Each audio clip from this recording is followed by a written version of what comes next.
भक्तिर्भवति नैष्ठिकीम्। श्रीमद्भागवतमहापुराणम् अष्टमस्कन्धः अथ तृतीयोऽध्यायः। श्रीशुक उवाच एवं व्यवसितो बुद्ध्या समाधाय मनोहृदि जजाप परमैञ्जाप्यं प्राग्जन्मन्यनुशिक्षितं। गजेन्द्र उवाच ॐ नमो भगवते तस्मै यत एतच्चिदात्मकं पुरुषायादिबीजाय परेशायाभिधीमहि यस्मिन्निदं यतश्चिदयेनेदयैदं स्वयं योऽस्मात् परस्माच्च परस्तं प्रपद्ये स्वयं भुवं यस्वात्मनीदं निजमाययार्पितं क्वचिद् विभातं क्व च तत्तिरोहितम् अविद्धदृक्साक्ष्युभयं तदीक्षते स आत्ममूलोऽवतु मां परात्परः। कालेन पञ्चत्वमितेषु कृत्स्नशो लोकेषु पालेषु च सर्वहेतुषु तमस्तदासीद् गहनं गभीरै यतस्य पारेभिविराजते विभुः न यस्य देवा ऋषयः पदं विदुर् जन्तुः पुनः कोऽर्हति गन्तुमीरितुं यथा नटस्याकृतिभिर्विचेष्टतो दुरत्ययानुक्रमणः समावतु दिदृक्षवो यस्य पदं सुमङ्गलं विमुक्तसङ्गा मुनयः सुसाधवः चरन्त्यलोकव्रतमव्रणौ वने भूतात्मभूताः सुहृदः समे गतिः न विद्यते यस्य च जन्म कर्म वा न नामरूपे गुणदोष एव वा तथापि लोकाप्ययसम्भवाय यस्वमायया तान्यनुकालमृच्छति तस्मै नमः परेशाय ब्रह्मणीनन्दशक्तये अरूपायोरुरूपाय नम आश्चर्यकर्मणे नम आत्मप्रदीपाय साक्षिणे परमात्मने नमो गिरां विदूराय मनसश्चेतसामपि सत्त्वेन प्रतिलभ्याय नैष्कर्म्येण विपश्चिता नमः कैवल्यनाथाय निर्वाणसुखसंविदे नमः शान्ताय घोराय मूढाय गुणधर्मिणे निर्विशेषाय साम्याय नमो ज्ञानघनाय च क्षेत्रज्ञाय नमस्तुभ्यं सर्वाध्यक्षाय साक्षिणे पुरुषायात्ममूलाय मूलप्रकृतये नमः सर्वेन्द्रियगुणद्रष्ट्रे सर्वप्रत्ययहेतवे असताच्छाय योक्ताय सदा भासाय ते नमः नमो नमस्तेऽखिलकारणाय निष्कारणायाद्भुतकारणाय सर्वागमाम्नाय महार्णवाय नमोपवर्गाय परायणाय गुणारणिच्छन्नचिदूष्मपाय तत्क्षोभविस्फूर्जितमानसाय नैष्कर्म्यभावेन विवर्जितागमः स्वयं प्रकाशाय नमस्करोमि मादृक्प्रपन्नपशुपाशविमोक्षणाय मुक्ताय भूरि करुणाय नमोलयाय स्वांशेन सर्वतनुभृन्मनसि प्रतीतप्रत्यग्दृशे भगवते बृहते नमस्ते आत्मात्मजाप्तगृहवित्तजनेषु सक्तैर्दुष्प्रापणाय गुणसङ्गविवर्जिताय मुक्तात्मभिस्वहृदये परिभाविताय ज्ञानात्मने भगवते नम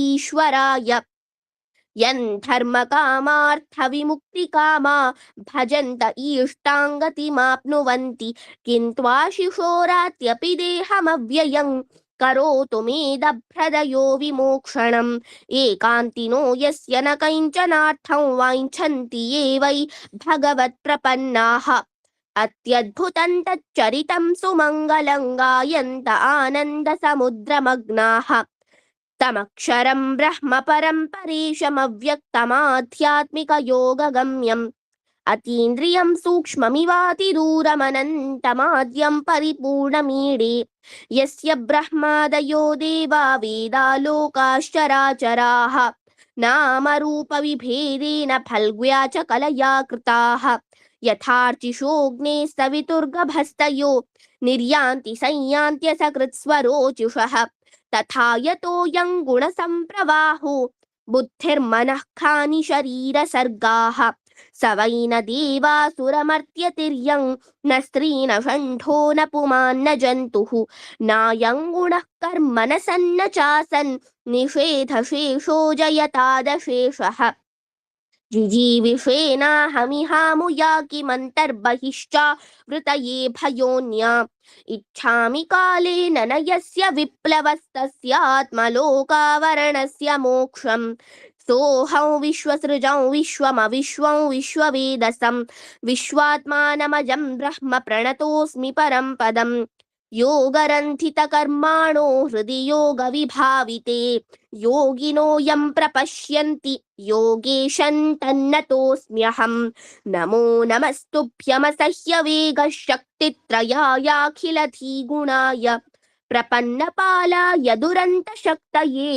कदिन्द्रियाणामनवाप्यवर्त्मने नायं वेदस्वमात्मानं यच्छक्त्या हन्धिया हतम् तन्दुरत्ययमाहात्म्यं भगवन्तमितोऽस्म्यहम् श्रीशुक उवाच एवं गजेन्द्रमुपवर्णितनिर्विशेषं ब्रह्मादयो विविधलिङ्गभिधाभिमानाः नैते यदोपससृपुर्निखिलात्मकत्वात् तत्राखिलामरमयो हरिराविरासीत् तन्तद्वदार्तमुपलभ्य जगन्निवासस्तोत्रं निशम्य दिविजैः सह संस्तुवद्भिः छन्दोमयेन गरुडेन समुह्यमानश्चक्रायुधोऽभ्यगमदाशु यतो गजेन्द्रः सोऽन्तः सरस्युरुबलेन गृहीत आर्तो दृष्ट्वा गरुत्मतिहरिङ्ख उपात्तचक्रम् उत्क्षिप्य साम्बुजगरं गिरमाह कृच्छ्रान्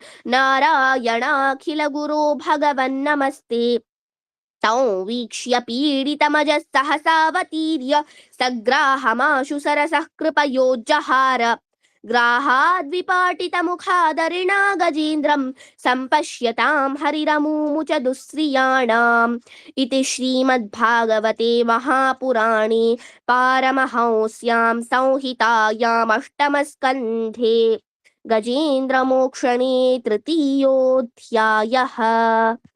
हरे कृष्ण। हरे कृष्णा। थैंक यू राजीत हमारे शेयर करने के लिए। हम सब धन्यवाद करेंगे चैट बॉक्स में हरी बोल टाइप करके, हरी हरी लिख करके। तो अभी हमारा समय हो चुका है आज के अनाउंसमेंट का। So Hare Krishna dear devotees, listed our home sisters all going to Srila Prabhupada. We welcome everyone to today's best daily morning program. Thank you all for being the part of this program. Today's evening program, New Year, New Series class will be given by His Grace Abhay Ram Prabhuji on the topic Power of Habits from 7:30 p.m. Tomorrow's schedule. Tomorrow's Mangal Aarti Kirtan will be led by Mataji's team and detail as follows.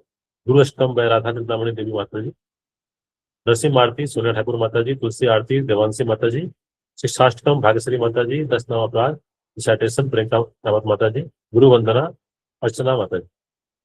And tomorrow morning class will be given by His Grace Madha Murari Prabhu, worldwide preacher, on the topic Heart of a True Devotee. So अभी हम लोग गुरु वंदना करते हैं, फिर हम लोग आगे बढ़ेंगे अपने सेशन में। तो प्रभु जी की टीम में से कोई गुरु वंदना गा सकते हैं?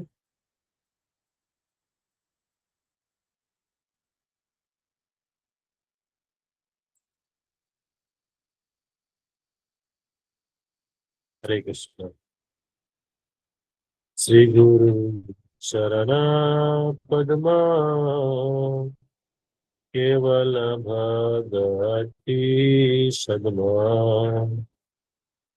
बंद मोहि सावधान पे जहर प्रसाद भवतरिया जा कृष्ण प्राप्ति हो जहाँ होते गुरुमुख पद्मावक्या चितते करिया क्या अर ना करो मने आशा श्री गुरु चरणे रति ऐसे उत्तम गति जे प्रसाद पूरे सर्व आशा चक्षुदान दिलो जे जन्मे जन्मे प्रभु से ज्ञान हृदय प्रकाशित प्रेमा भक्ति जहाँ होते अविद्या विनाश जते गाय जहाँ रचरित श्री गुरु करुणा सिंधु अधम जनर बंधु लोकनाथ लोकेर जीवन श्रील प्रभुपाद पतित पवन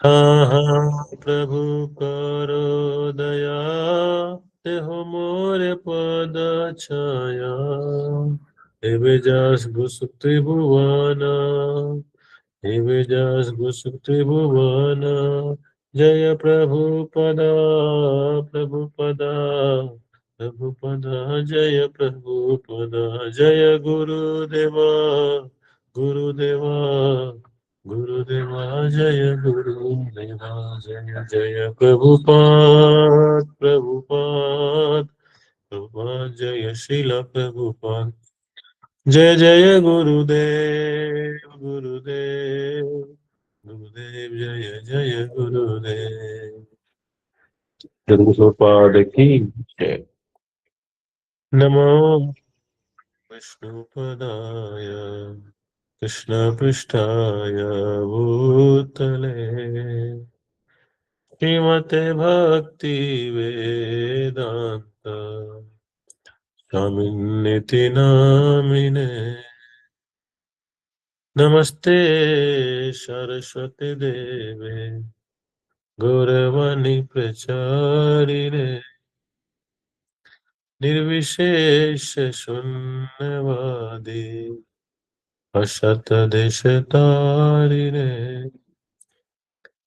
जय श्री कृष्ण चैतन्य प्रभु नित्यानंद श्री अद्वैत गदाधर शिवासादि गौर भक्त वृंद हरे कृष्णा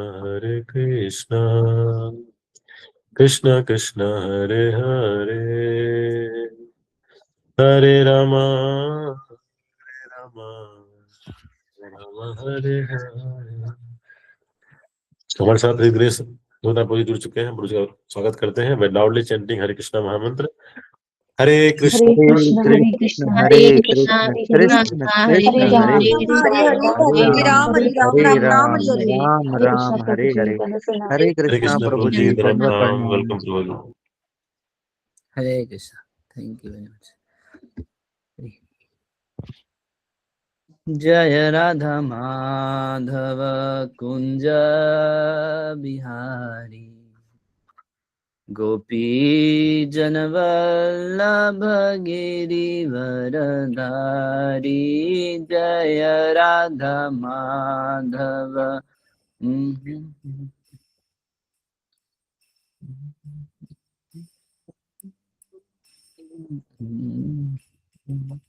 जय जय राधा माधव कुंज बिहारी गोपी जनवल्लभ गिरिवरधारी जय राधा माधव कुंज बिहारी गोपी जनवल्लभ गिरिवरधारी यशोदानंदन ब्रज जन रंजना यशोदा नंदन ब्रज जन रंजना यमुना तीरावनचारी यमुना तीरावनचारी यमुना तीरावनचारी यमुना तीरावनचारी जय राधा माधव कुंज बिहारी गोपी जन वल्लभ गिरिवरधारी जय जय राधा माधव कुंज बिहारी गोपी जन वल्लभ गिरिवरधारी हरे कृष्णा कृष्णा कृष्णा हरे हरे हरे राम राम राम हरे हरे हरे कृष्णा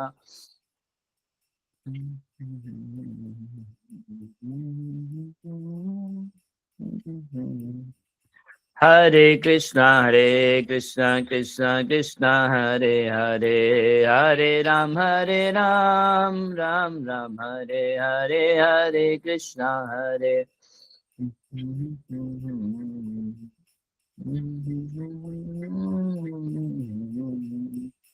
हरे कृष्णा कृष्णा कृष्णा हरे हरे हरे राम राम राम हरे हरे हरे कृष्णा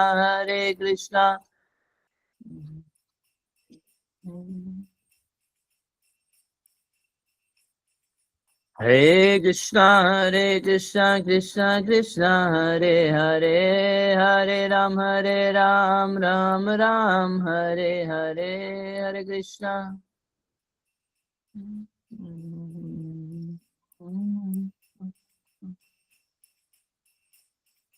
हरे कृष्णा कृष्णा कृष्णा हरे हरे हरे राम राम राम हरे हरे हरे कृष्णा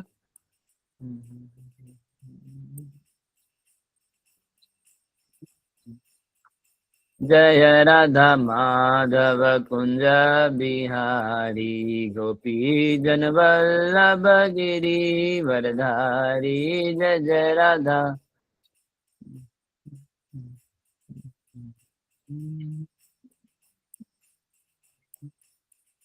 जय जय राधा माधव रास बिहारी गोपी जन वल्लभ गिरिवरधारी जय जय राधा माधव रास बिहारी गोपी जन वल्लभ गिरिवरधारी जय राधा माधव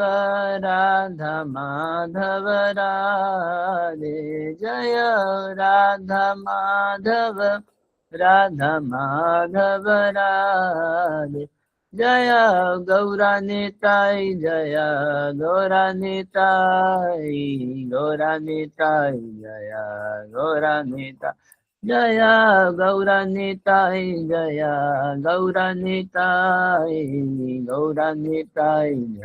गौरानिताई जय जय प्रभुपाद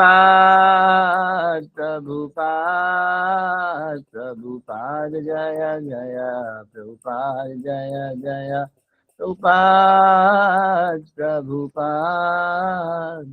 प्रभुपाद जय जय प्रभुपाद नित्य गौरा हरि बोल नित्य गौरा हरि बोल नित्य गौरा हरि बोल नित्य गौर हरि बोल जाऊं विष्णुपाद परम स्वीचार्य अष्टोत्तर शत श्री श्रीमद अभय चरणारविमुक्तिदान स्वामी श्रील प्रभुपाद की जय नित्य लीला प्रविष्टो विष्णुपाद परम स्वीचार्य अष्टोत्तर शत श्री श्रीमद भक्ति सिद्धांत सरस्वती गोस्वामी महाराज प्रभुपाद की जय नामाचार्य श्री हरिदास ठाकुर की जय प्रेम से कहो श्री कृष्ण चैतन्य प्रभु नित्यानंद श्री अद्वैत गदाधर शिवासादि गौर भक्तवृंद की जय श्री श्री राधा कृष्ण गोपिका श्याम कुंड राधा कुंड गिरि गोवर्धन की जय संवेद गौर भक्तवृंद की जय अनंत कोटि वैष्णवृंद की जय Nitai Gaur Hari प्रेमंदे All glories to the simple devotees, all glories to the simple devotees, all glories to the simple devotees, all glories to Sri Guru and Gauranga. ग्रंथराज Shrimad Bhagavatam स्कंद 8 अध्याय 3 श्लोक संख्या 17। ओम ज्ञानतिमिरान्धस्य ज्ञानाञ्जनशलाकया चक्षुरुन्मिलितं येन तस्मै श्रीगुरुवे नमः। श्रीचैतन्यमनोभीष्टं स्थापितं येन भूतले स्वयं रूप कदा मह्यं ददाति स्वदान्तिकम्। वन्देऽहं श्रीगुरो श्रीयुतपदकमलं श्रीगुरुन् वैष्णवांश्च श्रीरूपं सागरजातं सहगण रघुनाथान्वितं तं सजीवं साद्वैतं सावधूतं परिजनसहितं कृष्णचैतन्यदेवं श्रीराधा कृष्णपादान् सहगण ललिता श्रीविशाखान्वितांश्च। हे कृष्ण करुणा सिंधु दीन बंधु जगतपते गोपेश गोपिका कांत राधा कांत नमस्तुते। तप्त कांचन गौरांगी श्रीराधे वृंदावनेश्वरी वृषभानुसुते देवी प्रणमामि हरिप्रिये। मम विष्णुपादाय कृष्ण प्रेष्ठाय भूतले श्रीमते भक्ति वेदांत स्वामिनिति नामिने नमस्ते सारस्वती देवे गौरवाणी प्रचारिणे निर्विशेष शून्यवादी पाशादेशतारिणे वाञ्छाकल्पतरुभ्यश्च कृपा सिन्धुवेव च पतितानां पावनेभ्यो वैष्णवेभ्यो नमो नमः। जय श्री कृष्ण चैतन्य प्रभु नित्यानंद श्री अद्वैत गदाधर शिवासादि गौर भक्तवृंदा। हरे कृष्ण कृष्ण कृष्ण हरे हरे हरे राम राम राम हरे हरे।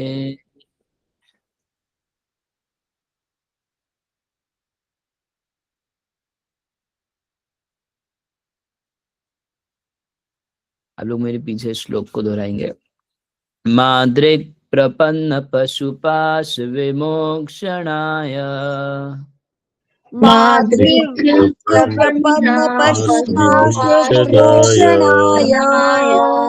मुक्ताय भूरि करुणाय नमो लयाय मुक्ताय करुणाय नमो लयाय अंशेन सर्वतनुभिर्मनसि प्रतीता स्वांशेन सर्वतनुभिर्न मनसि प्रतीता ऋषे भगवते बृहते नमस्ते। प्रत्यग्दृशे भगवते बृहते नमस्ते। मातृक् प्रपन्न पशुपाश विमोक्षणाय पशुपाश विमोक्षणाय भूरि करुणाय नमो लयाय मुक्ताय भूरि करुणाय नमो लयाय अंशेन सर्वतनुभिर्न मनसि प्रतीता स्वांशेन सर्वतनुभिर्न मनसि प्रतीता दृशे भगवते बृहते नमस्ते। प्रत्यग्दृशे भगवते बृहते नमस्ते। प्रपन्न पशुपाश विमोक्षणाय प्रपन्न पशुपाश विमोक्षणाय भूरि करुणाय नमो लयाय मुक्ताय भूरि करुणाय नमो लयाय अंशेन सर्वतनुभिर्न मनसि प्रतीता स्वांशेन सर्वतनुभिर्न मनसि प्रतीता जगदृशे भगवते बृहते नमस्ते।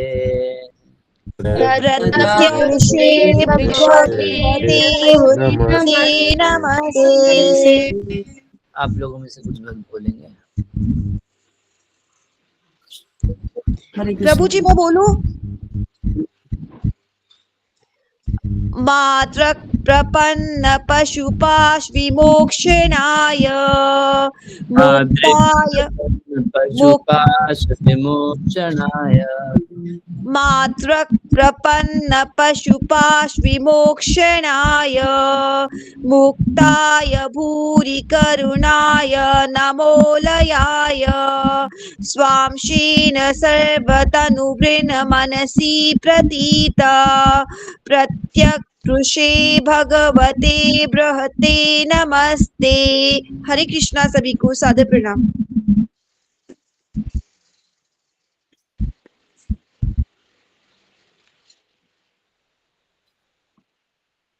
और कोई बोले? हरे कृष्ण।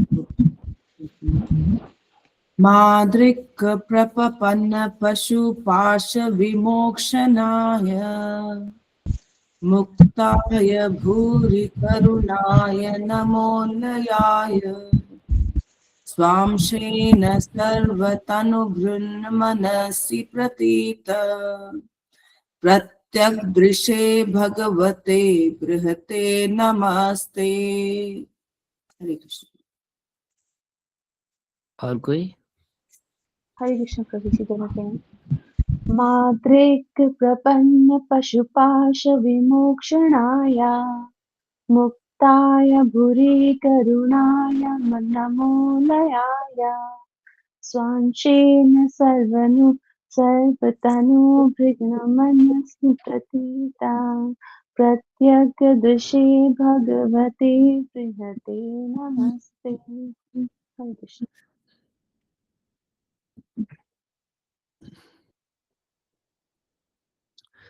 ओके, शब्दार्थ अनुवाद और तात्पर्य जगत गुरु श्रील प्रभुपाद के द्वारा। जगत गुरु श्रील प्रभुपाद की जय। शब्दार्थ माद्रिक माद्रिक मेरे समान, मेरे समान प्रपन्ना प्रपन्ना शरणागत शरणागत पशु पशु पशु पशु आश पाश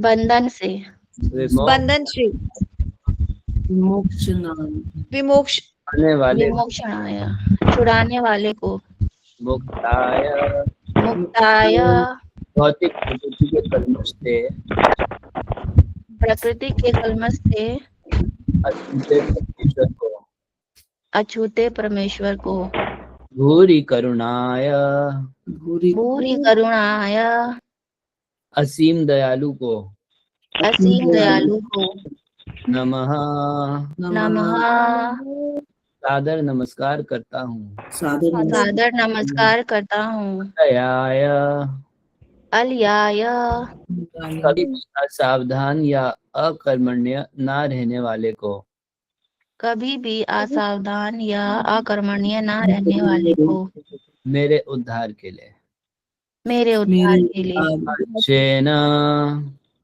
शेना आपके परमात्मा रूप अंश से आपके परमात्मा रूप अंश से सर्व तनुमृन सर्वतनुप्रीत सबका भौतिक प्रकृति में देहधारी जीव भौतिक प्रकृति में देहधारी जीव मनसी मन में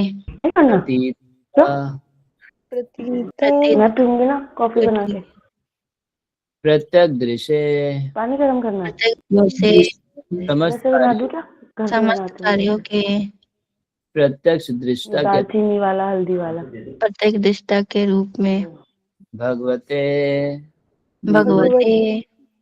भगवान को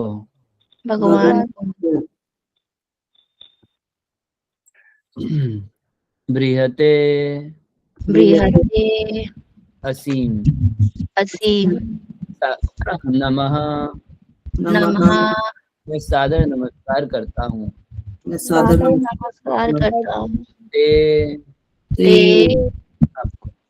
आपको अनुवाद और तात्पर्य सुनेंगे। चूंकि मुझ जैसे पशु ने परम मुक्त आपकी शरण ग्रहण की है, अतएव आप निश्चय ही मुझे इस संकटमय स्थिति से उबार देंगे।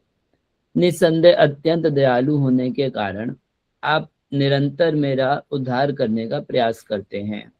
आप अपने परमात्मा रूप अंश से समस्त देहधारी जीवों के हृदय में स्थित हैं।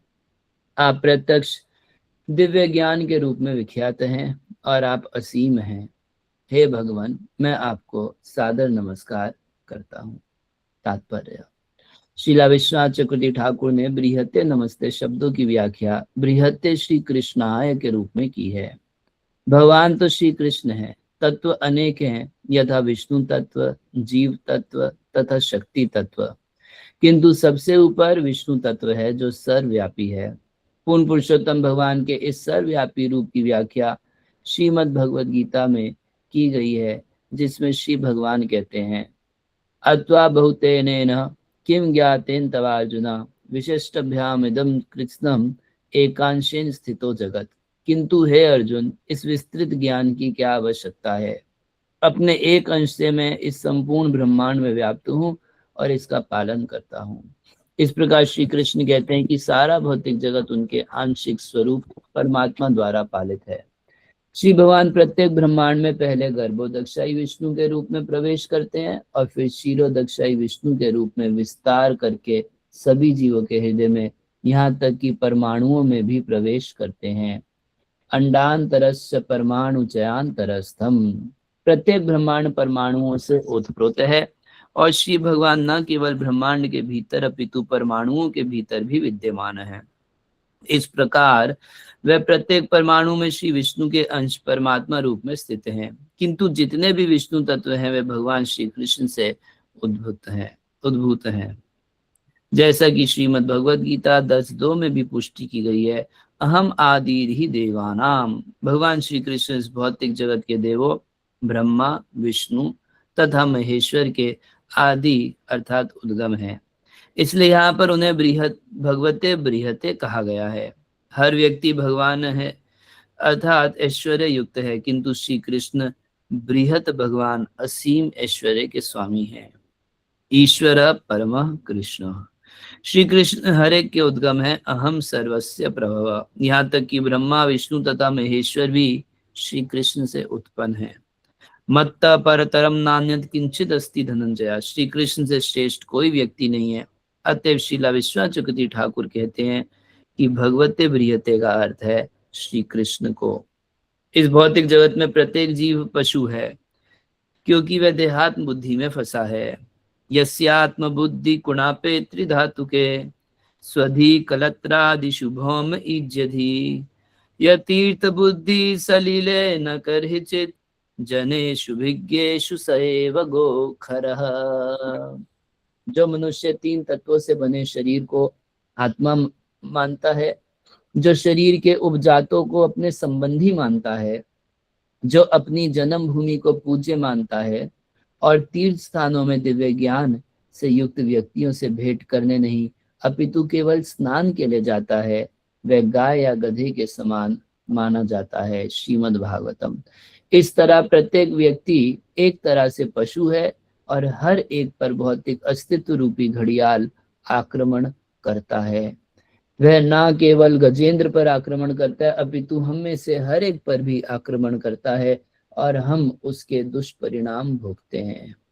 केवल भगवान श्री कृष्ण ही हमें इस भौतिक अस्तित्व से छुटकारा दिला सकते हैं। निस्संदेह वे सदैव हमारा उद्धार करने के प्रयास में लगे रहते हैं। ईश्वर सर्वभूतानां हृदयेषु अर्जुन तिष्ठति। वह हमारे हृदयों के भीतर रहते हैं और तनिक भी असावधानी नहीं बरतते। उनका एकमात्र उद्देश्य भौतिक जीवन से हमारा उद्धार करना रहता है। ऐसा नहीं है कि जब हम उनकी प्रार्थना करते हैं तभी वे हमारी ओर ध्यान देते हैं। वह हमारे प्रार्थना करने के पूर्व से ही हमारा उद्धार करने के लिए सतत प्रयत्नशील रहते हैं। वह हमारे उद्धार के विषय में तनिक भी आलस्य नहीं करते। अतएव इस श्लोक में कहा गया है, भूरि करुणाय नमो लयाय। यह श्री भगवान की अहेतु की कृपा ही है कि वह हमें सदा भगवत धाम वापस ले जाने के लिए प्रयत्नशील रहते हैं। ईश्वर मुक्त है, अतः वह हमें भी मुक्त बनाना चाहते हैं और यद्यपि वह निरंतर इसके लिए प्रयत्नशील रहते हैं, किंतु हम उनके उपदेशों का पालन करने से इनकार करते रहते हैं। सर्वधर्मान परित्यज्य मामेकम शरणम व्रज।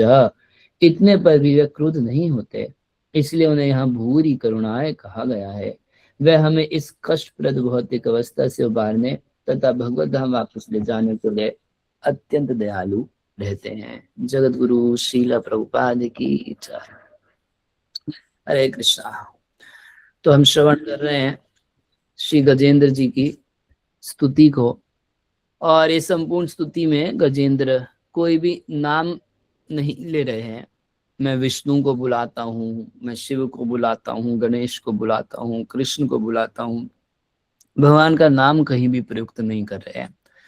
कुछ गुणों का वर्णन कर रहे हैं, और संपूर्ण स्तुति जो है इसमें प्रत्येक शब्द जो है वो चतुर्थ विभक्ति में प्रयोग करा गया है। जैसे आप देखिए, विमोक्षणाय, मुक्ताय, भूरि करुणाय, नमो लयाय, तो सब जगह चतुर्थ विभक्ति का प्रयोग किया जा रहा है।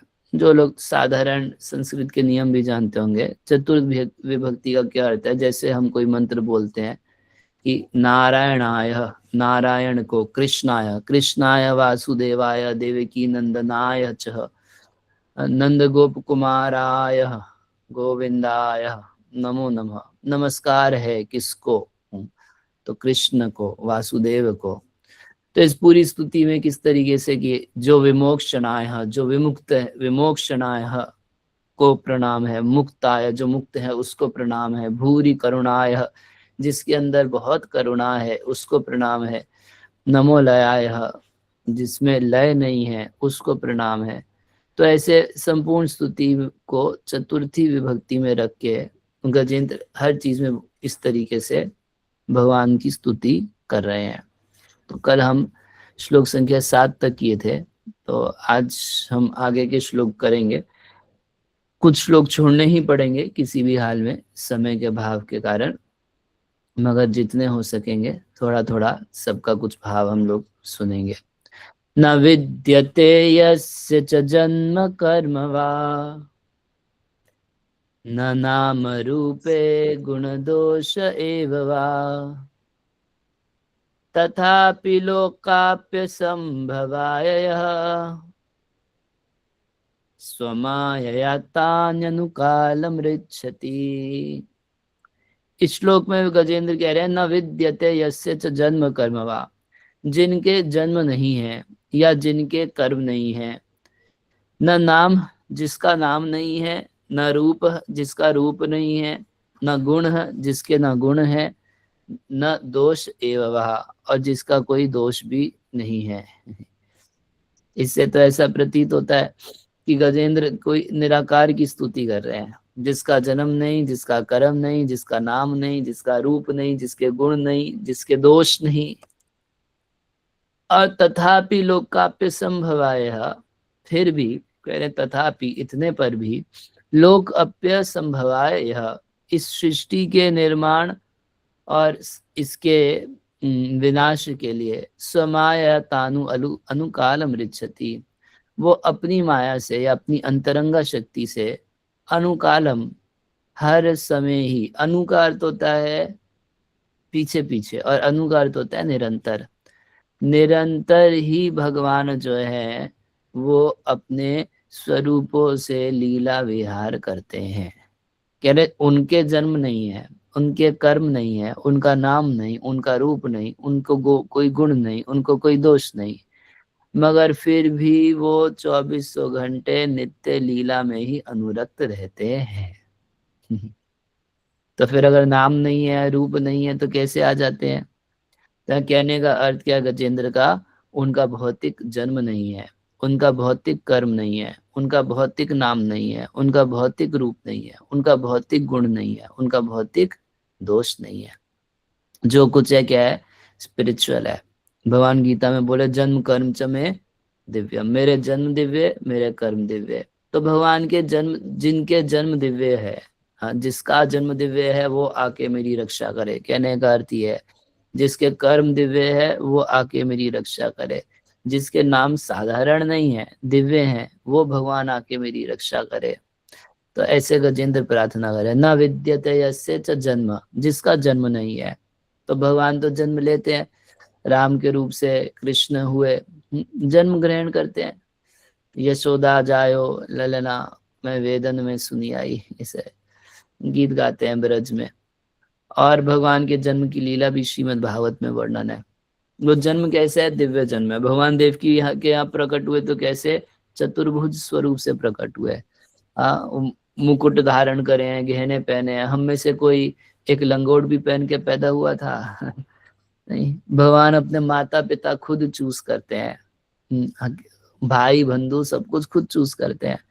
हम लोग चूज नहीं करते हैं, हमारे कर्मों के अनुसार हम पे थोपा जाता है, जन्म थोपा जाता है, कर्म भी जो है थोपे जाते हैं।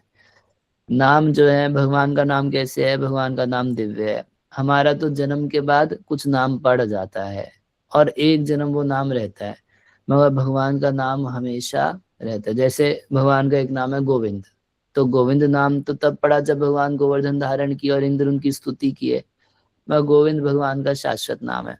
ब्रह्मा जी तो सृष्टि के प्रारंभ में प्रार्थना करती है, गोविंदमादि पुरुषम तमहम भजामि। मैं भगवान गोविंद की पूजा करता हूँ, भजन करता हूँ।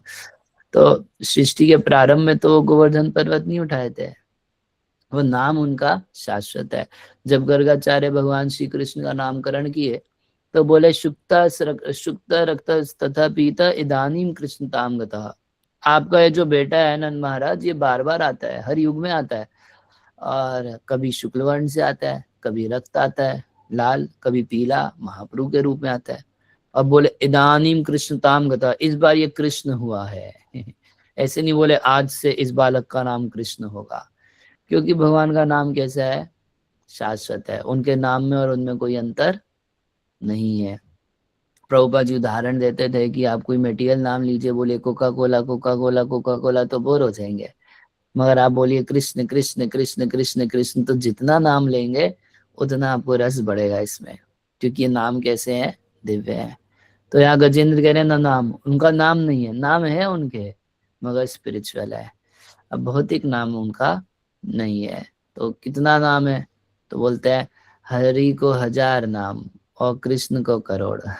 ह से हरि है तो हरि को 1000 नाम, और कृ से कृष्ण है तो कृष्ण को करोड़। तो ना नाम रूप है, ना नाम, ना भौतिक रूप, और ना गुण है और ना दोष है। तो भगवान के अंदर तो इतने सारे दिव्य गुण है। जिन दिव्य गुणों को श्रवण करके सुखदेव गोस्वामी भगत बन गए, तो क्या उनको गुण नहीं है? उनको भौतिक गुण नहीं है, दिव्य गुण है। और क्या भगवान में कोई दोष भी है? गुण भी है उनके अंदर, कुछ दोष भी है, मगर कह रहे हैं उनके अंदर ना गुण है ना दोष है। किसको गुण बोलेंगे, किसको दोष बोलेंगे? भगवान कभी कभी अपने भक्तों का पक्षपात करते दिखाई देते हैं, तो ये तो दोष माना जाएगा ना, मगर कोई दोष नहीं है। उसके पीछे भगवान का भक्त वात्सल्य रहता है, अपने भक्तों से बहुत प्रेम करते हैं। दोष हुआ गुण हुआ, ये तो गुण था उनका, मगर असुर क्या देखेंगे? दोष के रूप में देखेंगे। भगवान का कोई दोष है? हाँ भाई, माखन चोरी करते हैं, ये दोष है भगवान का, मगर ये क्या दोष है? उसके द्वारा तो इति दृक्सो लीला भीर आनंद कुंडे स्वघोष निमज्जनतम आख्यापयंतम। अपने घोष को, ब्रजवासियों को, भक्तों को आनंद के कुंड में गोता लगवाने के लिए भगवान माखन चोरी करते हैं, तो कोई दोष है? ये भी तो उनका गुण है। तो कह रहे हैं इसीलिए हम अपनी छोटी बुद्धि से उनमें गुण या दोष देखने लगेंगे तो गड़बड़ा जाएगा मामला। इसमें उनमें ना तो गुण है ना कोई दोष है। वो आते हैं स्वमाया लोक्यप्य संभवाय स्वमाया तान्य अनुकालम रिच्छति। अनुकालम का अर्थ है कि नित्य निरंतर भगवान की लीला इस भौतिक जगत में भी चलती रहती है। अभी एक ब्रह्मांड में कृष्ण लीला करके संवरण करके जाते हैं, तब दूसरे ब्रह्मांड में तुरंत शुरू हो जाता है। आचार्य लोग समझाते हैं जैसे सूर्य है, तो सूर्य है अभी इंडिया में दिखाई दे रहा है, रात को 8 बजे के बाद इंडिया में नहीं दिखाई देगा, मगर अमेरिका में उग चुका है। कहीं ना कहीं तो हर समय सूर्य की स्थिति है। उसी प्रकार भगवान की लीला भी कैसी है? अनुकालम, नित्य लीला है भगवान की। आगे कह रहे हैं तस्मै नमः परेशाय ब्रह्मणे अनंत शक्तये अरूपाय रूपाय नमः आश्चर्य कर्मणे। तस्मै नमः परेशाय, उन परम ईश्वर को मैं नमस्कार करता हूँ। ब्रह्मणे, पर ब्रह्म, जो जिस पर ब्रह्म की सत्ता भी जिनसे है, उस ईश्वर को मैं प्रणाम करता हूँ। अनंत शक्त है, अनंत शक्ति संपन्न भगवान को हम प्रणाम करते हैं। अरूपाय उरूपाय, कह रहे उनका कोई रूप नहीं है। अरूपाय, फिर क्या बोलते हैं? उरूपाय, उनके बहुत सारे रूप है। ऑपोजिट चीज है गजेंद्र बोल रहे हैं। कहते हैं अरूपाय और रूपाय। उरु मतलब बहुत सारे, कह रहे रूप नहीं है। फिर कहते हैं बहुत रूप है। क्या अर्थ है उसको मैं स्पष्ट कर चुका। उनका कोई भौतिक रूप नहीं है, मगर नरसिंह, वराह, वामन, 10 अवतार तो हम पढ़ते ही हैं, 10 अवतार हैं। उसके अलावा भागवत में 3रे अध्याय में शुरू में ही 24 अवतार है। और वहीं लिखा गया है कि समुद्र में जितनी लहरें होती हैं उतना भगवान के अवतार होते हैं। तो अरूपाया उरूपाया नमः आश्चर्य कर्मणे। और इन सारे अवतारों में भगवान आश्चर्य में अनेक कर्म करते हैं। ऐसे भगवान आके मेरी रक्षा करें। नमः आत्मा प्रदीपाय, जो आत्म प्रदीप्त हैं, जिनको कोई दिए बाती की आवश्यकता नहीं है। जैसे अगर मान लीजिए यहाँ पर मैं लाइट बंद कर देता हूँ तो आप लोगों को मैं दिखाई नहीं दूंगा। कारण क्या है? क्योंकि मैं आत्म प्रदीप्त नहीं हूँ। मेरा अपना प्रकाश नहीं है। बाहर से प्रकाश लगाया गया है, बल्ब लगाया गया है, लाइट जलाया गया है तो कुछ दिखाई देते हैं। मैं भगवान कैसे हैं? आत्म प्रदीप्त, सेल्फ एफल्जेंट है। या फिर जो आत्मा के ऊपर प्रकाश डालने वाले हैं। कोई कोई व्यक्ति सोचता है कि आत्म साक्षात्कार करने के लिए ये हरे कृष्णा क्यों जप करना है? क्योंकि भगवान आत्म प्रदीप्त है। हाँ, वो आत्मा के ऊपर प्रकाश डाल देते हैं। ये श्रीमद् भागवत के लिए लिखा गया है। यह स्वानुभावम अखिल श्रुति सारम एकम आध्यात्म दीपम तितिशताम तमोंधम। ये आध्यात्म दीप है, इसमें प्रकाश कहाँ से आएगा? प्रकाश तो श्रीमद् भागवत के शब्दों में वो प्रकाश है जो आत्मा को प्रकट रूप से दिखा देता है। तो नमा आत्मा प्रदीपाय, जो सेल्फ एफल्जेंट है। भगवान कभी कभी गोपियों के घर में चोरी करने जाते थे तो यशोदा मैया बोलती थी गोपियों को कि तुम अंधेरे कमरे में माखन रखो। तो गोपियां कंप्लेंट करती थी कि आप इसको गहना इतना पहना देती हो कि अंधेरे कमरे में भी प्रकाश हो जाता है, देख लेता है। तो यशोदा अगले दिन क्या की? गहना नहीं पहनाई। फिर कंप्लेंट आई, ये फिर चोरी कर लिया। तो गोपियां, यशोदा बोली अब कैसे कर लिया? बोले कि यशोदे, इसको बाहर से गहनों की आवश्यकता नहीं है, इसके तो शरीर से खुद ही इतना प्रकाश निकलता है कि इसको अलग से टॉर्च लाइट की जरूरत नहीं पड़ती है। आत्म प्रदीपाय, भगवान आत्म प्रदीप्त है। नमः आत्म प्रदीपाय साक्षिणे परमात्मने, साक्षी के रूप से, परमात्मा के रूप से सबके हृदय में जो रहते हैं वो भगवान आके मेरी रक्षा करे। नमः गिराम विदूराय, कह रहे हैं कि भगवान शब्दों से बड़े दूर हैं। शब्दों में अगर हम बोलने का प्रयास करें तो शब्द व्यक्त नहीं कर पाते हैं भगवान को ठीक ठीक। फॉर एग्जाम्पल, अगर हम शब्द प्रयोग करें कि भगवान कोमल है, कितना कोमल है? कमल जैसा कोमल है। तो क्या भगवान कमल जितना ही कोमल है? हमारे पास शब्द ही नहीं है। कह रहे हैं वो शब्दों से विदूर आया, शब्दों की पहुंच से बहुत दूर है भगवान। जैसे हम लोग बोलते हैं कि भगवान का नाम जप करो, तो क्या भगवान और उनके नाम में कोई अंतर है? ऐसे बोल रहे भगवान का नाम। भगवान का नाम तो स्वयं भगवान है। नाम चिंतामणि कृष्ण चैतन्य रस विग्रह। वो तो अभिन्नत्व नाम नामी ना, नाम नामी में कोई भेद नहीं है। मगर हमारी वाणी जहां तक जा सकती है उससे बहुत दूर भगवान है वास्तव में। तो कह रहे हैं नमः गिराम विदूराय। तो कोई बोले अच्छा गिरा से विदूर है, वाणी से दूर है, तो फिर हम मन में उनका चिंतन करेंगे। तो कह रहे हैं मनस चेतसामपि, मन और चेतना से भी बहुत दूर है। नमो गिराम विदूराय मनसश्चेतसामपि, कह रहे हैं इसलिए गिराम तो विदूराय। आप सोचे कि मेंटल स्पेकुलेशन से समझ लेंगे तो मन चेतना सपी, मनस और चेतना इन दोनों से भी बड़े दूर है।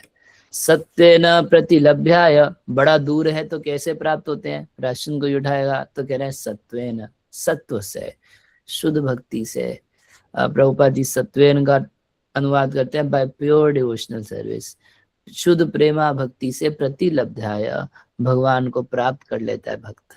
हाँ, जो गिरा से दूर है, जो इन मायावादियों के, निर्विशेषवादियों के बड़े बड़े प्रवचनों से दूर है, जो ध्यानियों के मन के चिंतन से दूर है, वो भगवान श्रवण कीर्तन रूपी भक्ति करने वाले भक्तों के लिए प्रतिलभ्याय वो प्राप्त कर जाते हैं। निष्कर्मेण विपश्चिता, निष्कर्मे के द्वारा कैसे प्राप्त कर लेते हैं? तो निष्कर्मे बोलते हैं भगवान की भक्ति को। कर्म, विकर्म और अकर्म। अकर्म मतलब भगवान की भक्ति, इसको निष्कर्म्य भी कहा जाता है। तो भगवान की भक्ति की क्रियाओं के द्वारा विपश्चितः, जो पढ़े लिखे विद्वान जन हैं, बहुनाम जन्मनाम अन्ते ज्ञानवान माम प्रपद्यन्ते, बहुत जन्म ज्ञान का अभ्यास करने के बाद जो अब पूर्ण रूप से भगवान के शरणागत होकर उनकी सेवा में लगे हैं,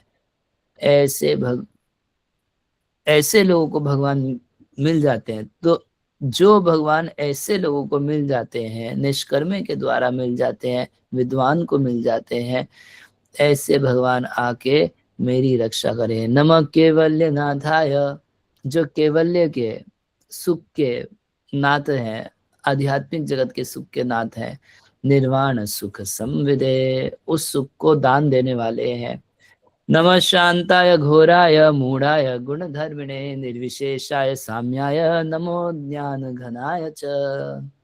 कह रहे हैं कि नमः शांताय घोराय, मैं नमस्कार करता हूँ, प्रणाम करता हूँ किसको? शांताय, जो शांत है, जो पूर्ण रूप से शांत है। कौन? भगवान वासुदेव। शांताय, नमः शांताय और नमः घोराय, जो शांत भी है और घोर भी है। ये तो किसी और पे लागू नहीं होगा। कोई घोर है तो शांत नहीं है, उसको शांत करना पड़ जाता है। माता काली कभी घोर स्वरूप धारण करती हैं तो उनको शिव जी को जाके शांत करना पड़ता है, स्वयं से शांत नहीं है। कोई शांत है तो घोर नहीं है, घोर है तो शांत नहीं है, मगर भगवान ही ऐसे। नमः शांताय नमः घोराय, घोर मतलब क्या? भगवान घोर स्वरूपी है भगवान के, जैसे नरसिंह देव है। नरसिंह देव कितना घोर स्वरूप है, कितना क्रोध में भगवान थे। ऐसा वर्णन है कि भगवान कभी ऐसे अपना होठ चाटते थे जीभ से, तो जीभ की नोक से, जीभ के पैनेपन से लाखों असुर जो सामने खड़े होते थे मर जाते थे, कट जाती थी गर्दनें उनकी।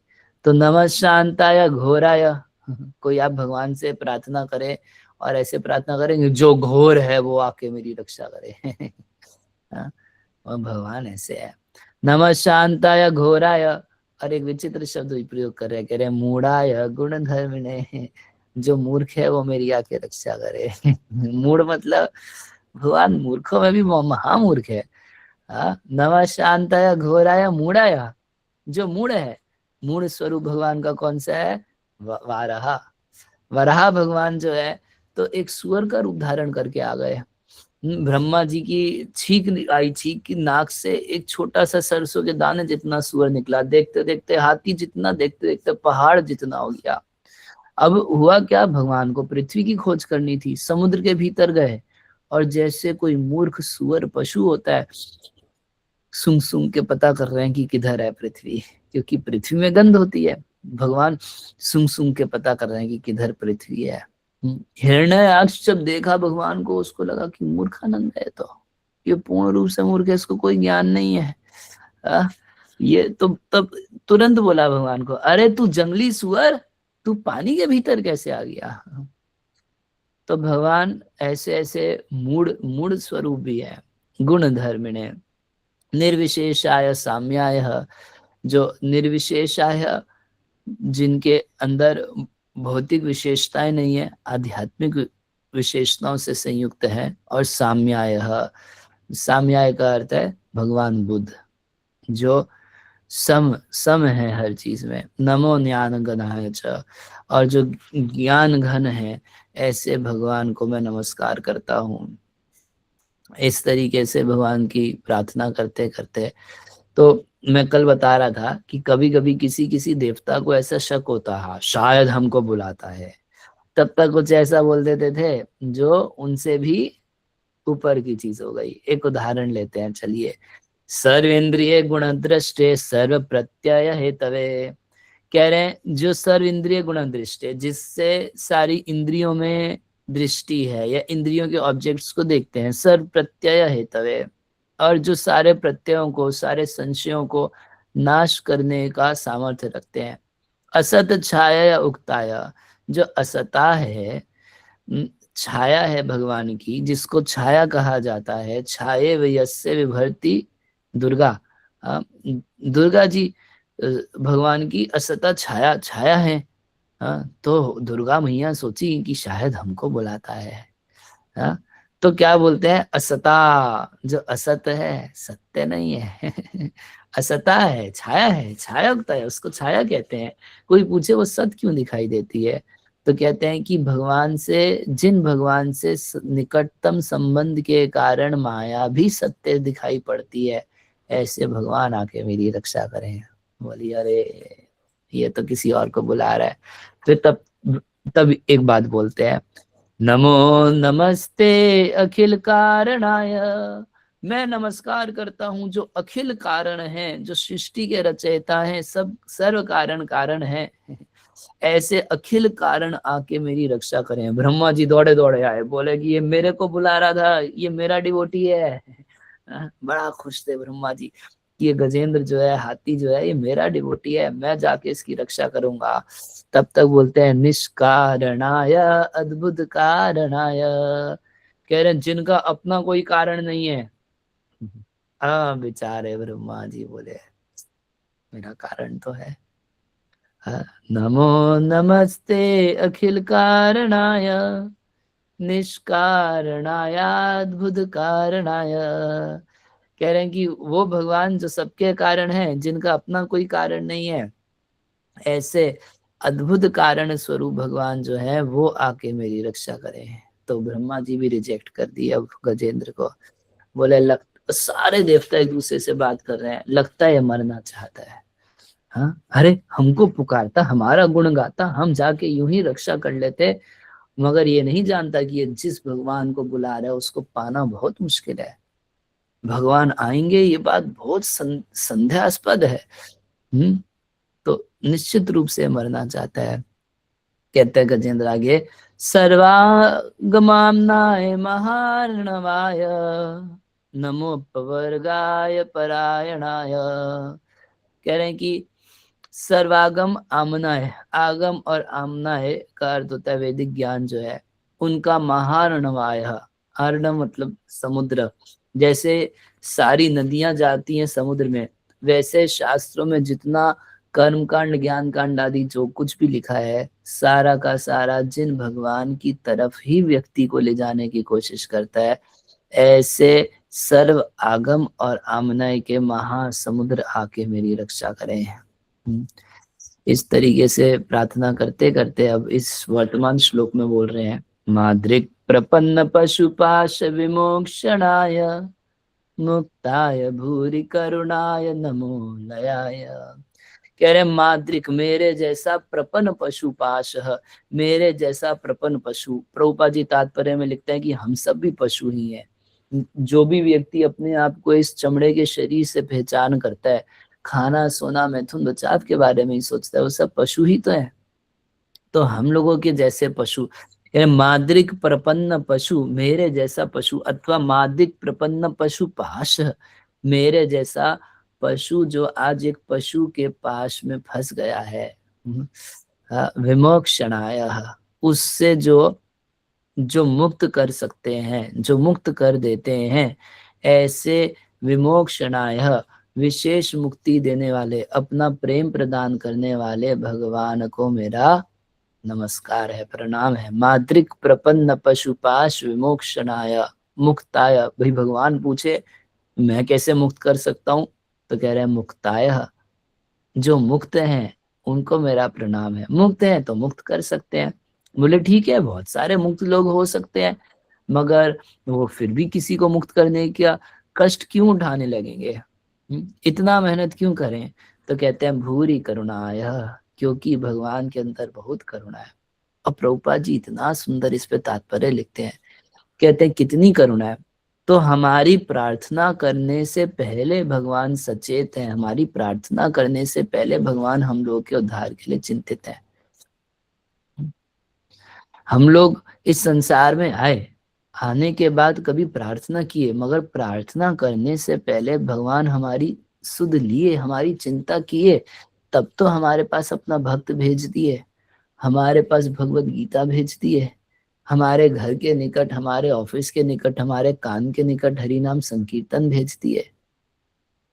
हम में से सभी लोग किसी न किसी माध्यम से तो जुड़े आज इस कृष्ण भावनामृत आंदोलन से, मगर कितने हम में से लोग प्रार्थना किए थे कि प्रभु हमको इस तरीके से आप राह दिखाओ, मगर भगवान खुद से विचार किए कि इसके पास कुछ मदद भेजनी है। इस संसार में खुद आते हैं। हम लोग उन देवताओं में नहीं थे जो जाके प्रार्थना किए थे कि राम आओ, कृष्ण आओ। बिना प्रार्थना के हम लोग के कल्याण के लिए भगवान आए, और कितनी करुणा उनके अंदर है कि भगवान आदेश दिए, सर्व धर्मान परित्यज्य माम एकम शरणम व्रज, सारे धर्मों का परित्याग करके मेरी शरण में आ जाओ। हम अनादिकाल से भगवान को इग्नोर कर रहे हैं, भगवान को अवॉइड कर रहे हैं, मगर फिर भी भगवान हमारे उद्धार के लिए कोई ना कोई साधन भेजते रहते हैं। इतनी दया किसी के अंदर हो सकती है? आप किसी की मदद करना चाहो और वो व्यक्ति बार बार आपकी मदद को रिजेक्ट करे, आपको इग्नोर करे, अवॉइड करे, या कभी कभी आप ही को क्रिटिसाइज करे, तो एक बार आप भी सोच लोगे इसको सड़ने दो। कोई व्यक्ति सोच लेगा सड़ने दो, मगर भगवान फिर भी कोशिश करते रहते हैं कि इसको किसी ना किसी तरीके से इस भव सागर से निकालना है। कितनी बड़ी करुणा है। हम लोग रिपीटेडली उनको रिजेक्ट कर रहे हैं, रिपीटेडली रिजेक्ट कर रहे हैं। प्रभुपाद जी गीता के एक तात्पर्य में लिखते हैं कि अनादिकाल से हम कृष्णा को अवॉइड करने की कोशिश कर रहे हैं, उसके बाद भी कृष्णा हमको हेल्प करने की कोशिश कर रहे हैं। ये कितनी बड़ी दया है भगवान की। माद्रिक प्रपन्न पशुपाश विमोक्षणाय मुक्ताय भूरि करुणाय नमो लयाय। कह रहे हैं जो विमोक्षणाय, जो विमुक्ति प्रदान कर सकते हैं। कैसे कर सकते हैं? मुक्ताय, क्योंकि वो मुक्त हैं। भगवान बोले बहुत सारे लोग मुक्त हो सकते हैं, मगर उनके अंदर दया नहीं होती है कि दूसरा व्यक्ति दुख पा रहा है उसको दुख से निकालना है। तो कहते हैं भूरी करुणा है, आपके अंदर बहुत भारी करुणा है। भगवान बोले कोई मुक्त हो सकता है, उसके अंदर दया हो सकती है, मगर कौन इतना झंझट पाले कि मेहनत करे, कुछ संकल्प पूर्वक किसी के दुख का निवारण करने का प्रयास करे। तो कह रहे हैं नमो लयाय, जिसमें लय नहीं है। बड़ा सुंदर बात बोल रहे हैं। कह रहे हैं वो भगवान आए जो आलसी नहीं है। मेरे जैसे पशु के उद्धार में भी भगवान आलस कभी नहीं करते हैं। भगवान बहुत दूर रह रहे हैं, मगर इतना दूर से कौन जाता है किसी के उद्धार के लिए? अगर हम में से किसी को कहा जाए कि यहाँ से आप जाइए 5 करोड़ किलोमीटर दूर किसी का उद्धार करने के लिए, तो बोलेंगे अरे एक जीवात्मा के लिए इतना दूर जाया जाए? बहुत भारी भीड़ जुटेगी, तब तो हो सकता है हम में से कोई उस इनविटेशन को बोले हाँ चला जाया जा सकता है। मगर अगर ये कहा जाए कि कोई एक सिंगल जीवात्मा है और यहाँ से 5000 करोड़ किलोमीटर दूर है तो हम में से कोई नहीं जाना, आलस करेंगे। अभी तो ऐसे ही आलस वाला महीना चल रहा है। हाँ, हमको अगर अपने घर से बाहर जाके भी किसी एक जने का उद्धार करने के लिए, गीता देने के लिए भी कहा जाए, तो हम आलसी हो जाएंगे। बड़े बड़े ऋषि मुनि मौन व्रत धारण करके हिमालय में बैठते हैं, मन में दया होती है कि संसार के लोग निकल जाएं भव सागर से, मगर कौन प्रभुपाद जी जैसे मेहनत करने की कोशिश करता है? नमो लयाय, भगवान में आलस नहीं है। भगवान इस उद्धार के लिए हमेशा कुछ ना कुछ उपाय रचते रहते हैं, हमेशा अपने शुद्ध भक्तों को भेजते रहते, कुछ ना कुछ उपाय रचते रहते हैं, ऐसे जो अपने अंश स्वरूप परमात्मा के रूप में सबके हृदय में रहते हैं। ऐसे बहुत बड़े भगवान, भगवते बृहते, बड़े भगवान को हम प्रणाम करते हैं, नमस्कार करते हैं कि मेरे जैसे पशु को, जो आज एक पशुपाश में फंस गया है, तो हम सब भी फंस गए हैं। और प्रभुपाद जी कहते हैं विमोक्षणाय, भगवान मुक्त करते हैं। किससे? इस अज्ञान पाश से, इस कर्म बंधन के पाश से। भगवान मुक्त करते हैं और उसके लिए उनमें बहुत करुणा है, कभी आलस भगवान नहीं करते हैं। ऐसे भगवान हम सबकी रक्षा करें। ऐसे गजेंद्र प्रार्थना कर रहे हैं, यम धर्म कामार्थ विमुक्ति कामा भजंत इष्टाम गतिमाप्नुवन्ति किम चाशिशोरात्यपि देवम अव्ययम करो तुम्हें धब्र दयो विमोक्षणम। कह रहे हैं जो धर्म काम अर्थ विमुक्ति काम, कोई व्यक्ति किसी स्तर का क्यों ना हो, कोई धर्म चाहता है, कोई काम चाहता है, कोई अर्थ चाहता है, कोई विमुक्ति चाहता है, तो भजंत इष्टाम गतिमाप्नुवन्ति, भजन करने वाले को उसकी इक्षिप्त वरदान भगवान दे ही देते हैं। जिसको धर्म चाहिए उसको वो दे देते हैं, जिसको कामनाओं की पूर्ति चाहिए उसको इंद्र तृप्ति दे देते हैं, जिसको अर्थ की कामना है उसको अर्थ दे देते हैं, जो विमोक्ष चाहता है, प्रेम चाहता है, उसको वो दे देते हैं, जो भगवान भजन करने वाले को जो उसकी इच्छा है वो दे देते हैं। किम चा शिशोरात्ति देहम अव्ययम, कह रहे हैं बाकी वरदान तो क्या कहा जाए, किम चा आशीष, बाकी आशीष तो देते हैं, राति अपी दे देते हैं, यहाँ तक उन सब वरदानों के साथ देहम अव्यय अव्यय दे देते हैं, स्पिरिचुअल बॉडी दे देते हैं। ऐसे भगवान करो तुम्हें धब्र दयो विमोक्षणम, ऐसे भगवान जो अधब्र दया से भरे हैं, जिनके अंदर अनलिमिटेड कृपा है, ऐसे अनलिमिटेड कृपालु भगवान विमोक्षणम, मुझे केवल इस वर्तमान संकट से ही मुक्त ना करें, मुझे जन्म मरण से मुक्त कर दें। जो भगवान इतने दयालु, इतने कृपालु हैं, बाकी कोई नहीं दे सकता मगर भगवान दे देते हैं। क्या स्पिरिचुअल बॉडी दे देते हैं। ऐसे भगवान आज मेरे को इस वर्तमान संकट से ही नहीं मुक्त करें, जन्म मरण के संकट से भी मुक्त करें। कह रहे मैं आपसे मांग रहा हूँ कुछ, मगर जानते हैं क्यों मांग रहा हूँ, मैं आपसे साधारण जन्म मरण से मुक्ति इसलिए मांग रहा हूँ क्योंकि प्रभु मुझे आपकी भक्ति के सुख का कोई एक्सपीरियंस नहीं है। यदि आपके भक्ति के सुख का थोड़ा बहुत भी एक्सपीरियंस रहता तो मैं आपसे ऐसे केवल साधारण मुक्ति नहीं मांगता। उसको कहते हैं एकांतिनो यस्य न कंचनार्थम वांछन्ति ये वे भगवत प्रपन्ना अत्यद्भुतम तच्चरितम सुमंगलम गायंत आनंद समुद्र मग्ना। कह रहे जो आपके एकांतिक भक्त हैं, वांछन्ति ये वे भगवत प्रपन्ना न कंचनार्थम वांछन्ति, वो आपसे किंचित भी कोई वस्तु नहीं चाहते, मुक्ति तक नहीं चाहते। क्यों नहीं चाहते? क्योंकि अत्यद्भुतम तच्चरितम सुमंगलम, क्योंकि आपके अत्यंत अद्भुत सुमंगलकारी चरित्रों का गायंत आनंद समुद्र मग्ना, वो आपके चरित्रों का गायन करने के इस आनंद के समुद्र में इतना मग्न रहते हैं कि मुक्ति आदि की भी कभी वांछा इच्छा आपसे नहीं करते हैं। उस आनंद का मेरे को अनुभूति नहीं है, वो आपकी सेवा का एक्सपीरियंस, आपके भजन कीर्तन के सुख का एक्सपीरियंस मेरे को नहीं है। उस एक्सपीरियंस के अभाव में, उस सुख की जानकारी के अभाव में मैं आपसे मात्र मुक्ति मांग रहा हूँ। मगर आपके शुद्ध भक्त तो आपसे मुक्ति भी नहीं मांगते, वो तो केवल आपकी लीला कथा के गायन के आनंद के इस समुद्र में ही गोता लगाते रहते हैं।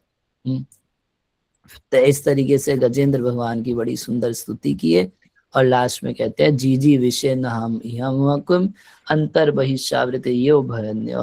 कह रहे हैं कि अब मेरे को जीने की इच्छा नहीं है, मैं जीना नहीं चाहता। तो मरना चाहते हो आप, फिर एक बार दोबारा शरीर प्राप्त करके इन्हीं पत्नियों के साथ रहना चाहते हो। ऐसे बहुत सारे लोग होते हैं जो आत्महत्या कर लेते हैं और ये सोच के अगले जन्म में मिलेगी। तो कहते हैं कि ना जी जी विषय ना अहम इहा, इस शरीर में नहीं जीना चाहता। और अमुया अगला शरीर भी भौतिक शरीर, इसी प्रकार का एक दूसरा भौतिक शरीर जिसमें मैं फिर ऐसे सुख भोग करूं, मैं नहीं चाहता। अंतर बहिर्चावृत ये भयोन्य, कह रहे हैं क्योंकि ये हाथी का शरीर या भौतिक शरीर कैसा है, अंदर और बाहर दोनों तरीके से आवृत, ढका हुआ है, अज्ञान के द्वारा ढका हुआ है। तो भगवान बोले ठीक है, कालक्रम में तो अज्ञान दूर हो जाएगा। तो कह रहे ना काले नयस्य विप्लव, काल क्रम में काल बीतता है, समय बीतता है, मगर अज्ञान नहीं बीतता है, बल्कि अज्ञान दृढ़ होता चला जाता है। काल से जो अज्ञान नहीं बीतता है ऐसे अज्ञान से आवृत ना मैं ये शरीर चाहता ना एक अगला शरीर चाहता। भाई कोई बोले आप स्तुति कर रहे हैं, प्रार्थना कर रहे हैं, आमतौर पे लोग हॉस्पिटल चले जाते हैं, बीमार होते हैं तो प्रार्थना करते हैं, क्या चाहते हैं कि मैं इसी शरीर में और जीऊं, है ना। कोई कोई अगला शरीर चाहता है। गजेंद्र कह रहे हैं मैं दोनों नहीं चाहता, क्योंकि इच्छामि काले न यस्य विप्लव, काल के साथ अज्ञान का नाश नहीं होता है, उस अज्ञान का नाश आप कर सकते हैं। तो आप अपने आत्मलोकावरणस्य मोक्षणम, आप अपने लोक को, जो वैकुंठ को कवर कर रखे हैं योग माया के पर्दे से, वो पर्दा खोल के आप हमको अपना पार्षद प्रदान कीजिए। इस तरीके से गजेंद्र जब प्रार्थना किए और प्रार्थना किए तो भगवान गरुड़ पे सवार होके गजेंद्र की रक्षा के लिए आ रहे थे। अपने गुण सुने तो आ रहे थे। जब इस तरीके से गुण सुन के भगवान आ रहे थे तो दूर से गजेंद्र भगवान को आता हुआ देखा तो क्या किया, वही पानी में कमल का पुष्प था, उस पुष्प को अपनी सूंड में उठा के आकाश में अर्पण करने लगा। तो सुखदेव गोस्वामी कहते हैं कि उस समय गजेंद्र जो था तो बहुत कृच्छ्रात, बड़े कष्ट के साथ बोला, अर्पण किया और एक मंत्र बोला, जो मंत्र वो पहले पूजा में बोला करता था, क्या, नारायण अखिल गुरु ओ भगवन नमस्ते है। जब इस तरीके से भगवान आए तो गजेंद्र कृच्छ्रात अत्यंत कष्ट के साथ वो पुष्प अर्पण करके बोला, नारायण अखिल गुरु भगवन नमस्ते। जैसे ही नारायण का नाम बोला, गुण सुन के तो भगवान रक्षा के लिए आ रहे थे, मगर जैसे ही नारायण का नाम बोला भगवान गरुड़ पे से कूद गए हैं। और क्या किए, कूद के बोले ये गरुड़ बहुत धीरे चलता है, बहुत धीरे चलता है, गरुड़ मंद गति है, ये मेरा भक्त मर रहा है और इधर गरुड़ इतना स्लो चलता है। तो सुखदेव गोस्वामी बोलते हैं कि एक बार गरुड़ जी की स्पीड टेस्ट करके देख लें कि क्या गरुड़ जी की स्पीड है। तो कहते हैं कि गरुड़ छंदमती है, गरुड़ जो है वो भगवान की इच्छा के अनुसार स्पीड से चल सकते थे। भगवान चाहते तो 50,000 किलोमीटर पर सेकंड की स्पीड से चलते, मगर भगवान अपने भक्त की रक्षा के लिए इतना विकल हो गए कि भगवान बोले कि गरुड़ जो है वो बड़ा धीरे चलता है, इसकी स्पीड नहीं है कुछ भी, मेरा भक्त मर जाएगा। गरुड़ पे से कूद गए और अपने सुदर्शन चक्र से पहले उस ग्राह की गर्दन काट के अपने भक्त गजेंद्र की रक्षा की है।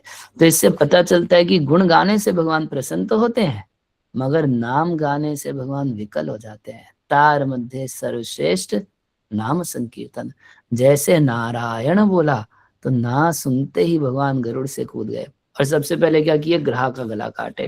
तो आचार्य पूछते हैं कि पहले ग्राह का गला क्यों काटे। भगवान जगत में दिखाना चाहते थे कि प्रार्थना करने वाले का भी उद्धार बाद में करूंगा, मगर मेरे भक्त का चरण कोई पकड़ ले तो उसका उद्धार मैं पहले करता हूँ। प्रार्थना कर रहे हैं, कीर्तन कर रहे हैं, नाम गा रहे हैं, ठीक है आपका उद्धार करेंगे भगवान, मगर अगर हम नाम गाने वाले भक्त का चरण पकड़ लेते हैं, अब ऐसा चरण मत पकड़िएगा आप लोग कि पता चले मुंह में दबोच लिया किसी भक्त का चरण, बाप रे बाप। मगर ये भगवान की भक्ति की महिमा है, भगवान ऐसे। अच्छा, अब एक सवाल और आचार्य उठाते हैं। अब भगवान क्या किए, गजेंद्र को गरुड़ पे बिठाए और बिठा के अपने धाम लेके चले गए। ठीक है, अब कोई पूछ सकता है कि भाई संसार का तो नियम है, ये शरीर छोड़ के स्पिरिचुअल बॉडी से भगवान के धाम जाया जाता है, तो भगवान ऐसा क्यों किए, उसी हाथी को बिठा दिए गरुड़ पे और बिठा के लेके चले गए, ऐसा क्यों किए। भगवान इसलिए ऐसा किए कि अगर भगवान वहां पर ग्राह को तो मारे, ग्राह को मार के गजेंद्र भी वहीं शरीर छोड़ देता और स्पिरिचुअल बॉडी से भगवान के धाम जाता, तो आप और मैं क्या बोलते, अरे किसने देखा कौन कहाँ गया, किसने देखा, वैकुंठ गया कहाँ गया क्या पता है, हम तो क्या देखे। वो बेचारा गजेंद्र भगवान की स्तुति किया और विष्णु आके उसी का मर्डर कर दिया, लाश पड़ी थी उसकी है कि नहीं। तो कल कभी कोई भगवान की पूजा करने को तैयार नहीं होगा, बड़ा खतरनाक भगवान है, या हरे कृष्णा करो गला काट देगा। बोले गला काट के वैकुंठ लेके जाएगा, किसने देखा, किसने देखा। तो भगवान सोचे कि संसार के लोग तो शरीर के प्रति चमत्कार होता है तभी उसको नमस्कार करेंगे, है कि नहीं, यही होता है ना, कोई बाबा शरीर स्वस्थ कर दे तो नमस्कार है जी। तो भगवान बोले कि इसके बॉडी को ही स्पिरिचुअल करके ले जाता हूँ, नहीं तो फिर तो मेरे को खतरनाक बोल के कोई भजन करने वाला नहीं है। अच्छा एक बात और, अब हमने इतना तो बोल दिया कि पहले भगवान ग्रह का उद्धार किए, उसके बाद गज का उद्धार किए, मगर क्या देखे कि ग्रह जो था उसको भगवान हु नाम का गंधर्व बना के गंधर्व लोग बेच दिए, और गजेंद्र जो थे उनको वैकुंठ लेके चले गए। तो इससे तो ये पता चलता है कि ग्रह का उद्धार तो नहीं किए ना। जैसी गति गजेंद्र को दी है उसको तो वैकुंठ ले गए, और ग्रह को वापस गंधर्व बना दिए। वो हु गंधर्व था, शापवश देवल मुनि के शाप से ग्रह बना था, तो उसका उद्धार तो किए मगर वैसे तो नहीं किए। आप ऐसा प्रश्न उठा सकते हैं। तो आचार्यगण भी ऐसा प्रश्न उठाए, बोले कि आप और मैं उठाएंगे तो क्या जवाब बताएंगे। तो आचार्यगण बताते हैं कि भगवान क्या किए, उस हु नाम के गंधर्व को भी स्पिरिचुअल गंधर्व बना दिए, और भगवान क्या किए, गजेंद्र को तो उद्धार करके वैकुंठ भेजे, और इस गंधर्व को, हु नाम का गंधर्व जो ग्रह था, उसको गजेंद्र की लीला का प्रीचर बना के गंधर्व लोग भेज दिए कि अब पूरे जगत में घूमते रहना और सुंदर रूप से गा गा के सबको सुनाते रहना कि कैसे मैंने अपने संकट में पड़े भक्त गजेंद्र का उद्धार किया। इतना खुश है आज ठाकुर जी गजेंद्र का रक्षा करके कि उनकी आंखों के सामने जो पड़ रहा है, बोलते हैं कि इसका जो स्मरण करेगा सब पाप से मुक्त हो जाएगा। ब्रह्मा जी तमाशा देखने वहां खड़े थे, माफी मांग रहे थे, सॉरी प्रभु आपके भक्त की रक्षा कर दे, हम नहीं गए, हम लोग अहंकार में रह गए, हमें नहीं पुकारता। भाई कोई डिवोटी परेशान हो तो ये नहीं देखना चाहिए कि किसको पुकारा या नहीं पुकारा, उसको संकट से निकालना चाहिए। और हम इतने सारे देवता मिलके मैच की तरह देख रहे थे कि कौन हारा, प्रभु क्षमा कर देना, क्षमा कर देना। मगर भगवान आज गजेंद्र की रक्षा करके इतना खुश है, हमने एक बड़ा काम किया। जो आंखों के सामने दिखता तो गजेंद्र को बोले इसका जो स्मरण करेगा सभी पापों से मुक्त हो जाएगा। ब्रह्मा जी दिखे तो ब्रह्मा जी, शिव जी दिखे तो शिव जी, यहाँ तक वहां पर केला दिखा, भगवान बोले इस केले का जो स्मरण करेगा, इस केले ने भी देखा है कि कैसे मैं अपने भक्त की रक्षा करने के लिए आता हूँ। और इतना भगवान बोले कि यहाँ जो बांस है, इस बांस का कोई स्मरण करेगा वो सारे पापों से मुक्त हो जाएगा। आज भी उस स्थान पे हम लोग गए हैं हाजीपुर, वहां पर बांस अपने आप उग जाता है। केला बड़ा प्रसिद्ध है, हाजीपुर का केला बड़ा प्रसिद्ध है। वहाँ गजग्रह की लीला एक कल्प में वहां पर हुई थी, और इस तरीके से भगवान इतना प्रसन्न है, गजेंद्र को अपने भगवान धाम लेके चले गए, सबके देखते देखते ले गए। और सुखदेव गोस्वामी कहते हैं कि ये कथा श्रवण करने का एक फल, कई फल बताए, उसमें से एक ये भी है कि अगर किसी को दुस्वप्न आता हो तो उसको ब्रह्म मुहूर्त में उठ के गजेंद्र की स्तुति का पाठ करना चाहिए। और जो व्यक्ति गजेंद्र के इस प्रसंग का एज इट इज पाठ करता है तो उसको मरते समय भगवान विशुद्ध बुद्धि देते हैं, जिससे वो उनका स्मरण कर सके। हम सब चाहते हैं कि मरते समय हमें विशुद्ध बुद्धि प्राप्त हो। तो ये गजेंद्र की स्तुति का पाठ करना चाहिए सब भक्तों को। बहुत सुंदर है स्तुति है, मैं तो इसके प्रयास किया, बहुत सारे श्लोकों का आप लोगों को अनुवाद तो बता ही दिया। अब आप लोग अगर इसका पाठ करेंगे रोज तो कहीं ना कहीं वो अर्थ मन में चलेगा, इतना तो लाभ होना चाहिए। तो हम लोग अपने जीवन में भगवान को केंद्र बनाएं और भगवान शरण में हमेशा रहें, जैसे गजेंद्र लिया भगवान की शरण। Hare Krishna. Thank you very much. आप लोग की तरफ से कुछ क्वेश्चंस हैं तो ले सकते हैं। हरे कृष्णा गुरु जी, थैंक यू वेरी मच, इतना सुंदर हम लोग का स्तुति के बारे में बताने के लिए बहुत बहुत धन्यवाद गुरु जी आपका। तो जिन रूट का प्रश्न है वो अपना हैंड रेज कर लीजिए, हम लोग बारे बारे से प्रश्न लेंगे। ज्योति माता जी आप अनम्यूट कर सकते हैं। हरे कृष्णा प्रभु जी, हरे कृष्णा सभी को सारे प्रणाम। प्रभु जी, हमें भगवान से सिर्फ उनकी प्रेममयी निष्काम भक्ति मांगनी चाहिए ना। जैसे गजेंद्र जी ने तो भगवान जी से कहा कि उन्हें कोई दोबारा बर्थ नहीं लेना, पर मेरे हिसाब से हमें भगवान से मुक्ति भी नहीं मांगनी चाहिए। मतलब हमें ये कहना चाहिए ना कि प्रभु जिस भी रंग में रख, मैं तुझसे प्यार करूं, मैं तुझे भूलूं ना, मैं कैसे भी कितने कष्ट में हो तुझसे शिकायत भी ना करूं, बस तुझसे प्यार करती रहूं। वो ही मांगना चाहिए ना हमें भगवान से, सेवा भक्ति प्रेम। और प्रेम में सेवा मांगना चाहिए भगवान से, मगर प्राय जो बद्ध जीव है उसको इंटेंसिटी उसकी तभी रहती है जब उसको भगवत धाम जाने की भी इच्छा रहे। गजेंद्र भगवान को ऐसे बोल रहे हैं कि मैं आपसे मुक्ति इसलिए मांग रहा हूँ क्योंकि मुझको आपकी सेवा के सुख का अनुभव नहीं है, मगर फिर बाद में उनसे स्पिरिचुअल बॉडी ही मांग रहे हैं, हाँ जी, हाँ। आर्य तत्व ही मांग रहे हैं। दूसरे शब्दों में कि आपके शुद्ध भक्त आपसे कुछ नहीं मांगते, केवल आपकी सेवा और आपकी भक्ति के उस आनंद में डूबे रहते हैं, यही चीज आपसे मांगते हैं। तो ऐसे और बेस्ट है, प्रभुपाद जी की इच्छा थी कि हम लोग यही इच्छा करें कि स्पिरिचुअल वर्ल्ड में हम भगवान की नित्य सेवा में चले जाएं। तो और हम हमें भगवान से बोलिए। इच्छा रखनी चाहिए कि भगवान हमें जन्म मरण से यहाँ से मुक्त करके वैकुंठ धाम में अपनी सेवा दे दें, क्योंकि यहाँ पर ठीक से सेवा हो नहीं पाती है। तो इसलिए यही मांगना अच्छा है कि इस फसावट से तो निकलें भगवान के नित्य धाम वैकुंठ में, जहाँ शुद्ध रूप से सेवा होगी, या गोलोक में, वहां पर भगवान अपनी प्रेममयी सेवा हमें प्रदान करें। और प्रभु जी, मुझे किसी ने कहा था कि जो भक्ति करता है ज्यादा, उसकी जिंदगी में उतने ही दुख आते हैं, उतने ही कलेश आते हैं। तो मेरे ख्याल से तो ये इसलिए होता है क्योंकि हमारे कर्म कट रहे होते हैं। तो हमें उनसे विचलित नहीं होना चाहिए ना, हमें उल्टा भगवान जी को धन्यवाद करना चाहिए, कृपा माननी चाहिए ना कि शायद इसमें मेरा कोई कर्म कट रहे हैं, मैं स्वच्छ हो रही हूँ, पता नहीं कितने जन्मों के मलिन कर्म होंगे। और हमें शिकायत नहीं करनी चाहिए ना भगवान जी से। मैंने तो ऐसा कई शास्त्र में नहीं पढ़ा कि भक्ति करने वाले के जीवन में बहुत कष्ट आते हैं। नहीं नहीं, मुझे किसी ने बोला था, मेरे को किसी ने इसलिए बोला था क्योंकि मेरी मदर ना, मुझे जब मैं पढ़ रही थी, मुझे किसी के घर में 3 डेज छोड़ के आई थी, तो मैं पूरा आधे से ज्यादा दिन भगवान का नाम लेती थी, तो मैं इतना पढ़ती वढ़ती नहीं थी। तो मेरी मदर ने उसे मेरी बुद्धि को ट्रांसफॉर्म करने के लिए मुझे 3 दिन उसके यहाँ छोड़ा था। तो उसने मुझे बोला था जितना जाप करेगी, जितना नाम लेगी ना, उतने दुख आएंगे। मैंने कहा कोई नहीं, सह लूंगी। फिर उसने मुझे डराने की कोशिश की थी क्योंकि मैं शादी नहीं करना चाहती थी, मुझे बच्चे गोद लेने थे। तो उसने मुझे कहा कि जो शादी नहीं करते ना वो भूत बन जाते हैं। तो मैंने कहा कोई बात नहीं, भगवान मेरे साथ होंगे। तो मैं ये पूछ रही हूँ इसलिए कि ऐसा कुछ होता तो नहीं ना। हम तो यही पढ़े हैं कि भगवान की शुद्ध भक्ति करने वाले का पहला लक्षण है क्लेश अग्नि।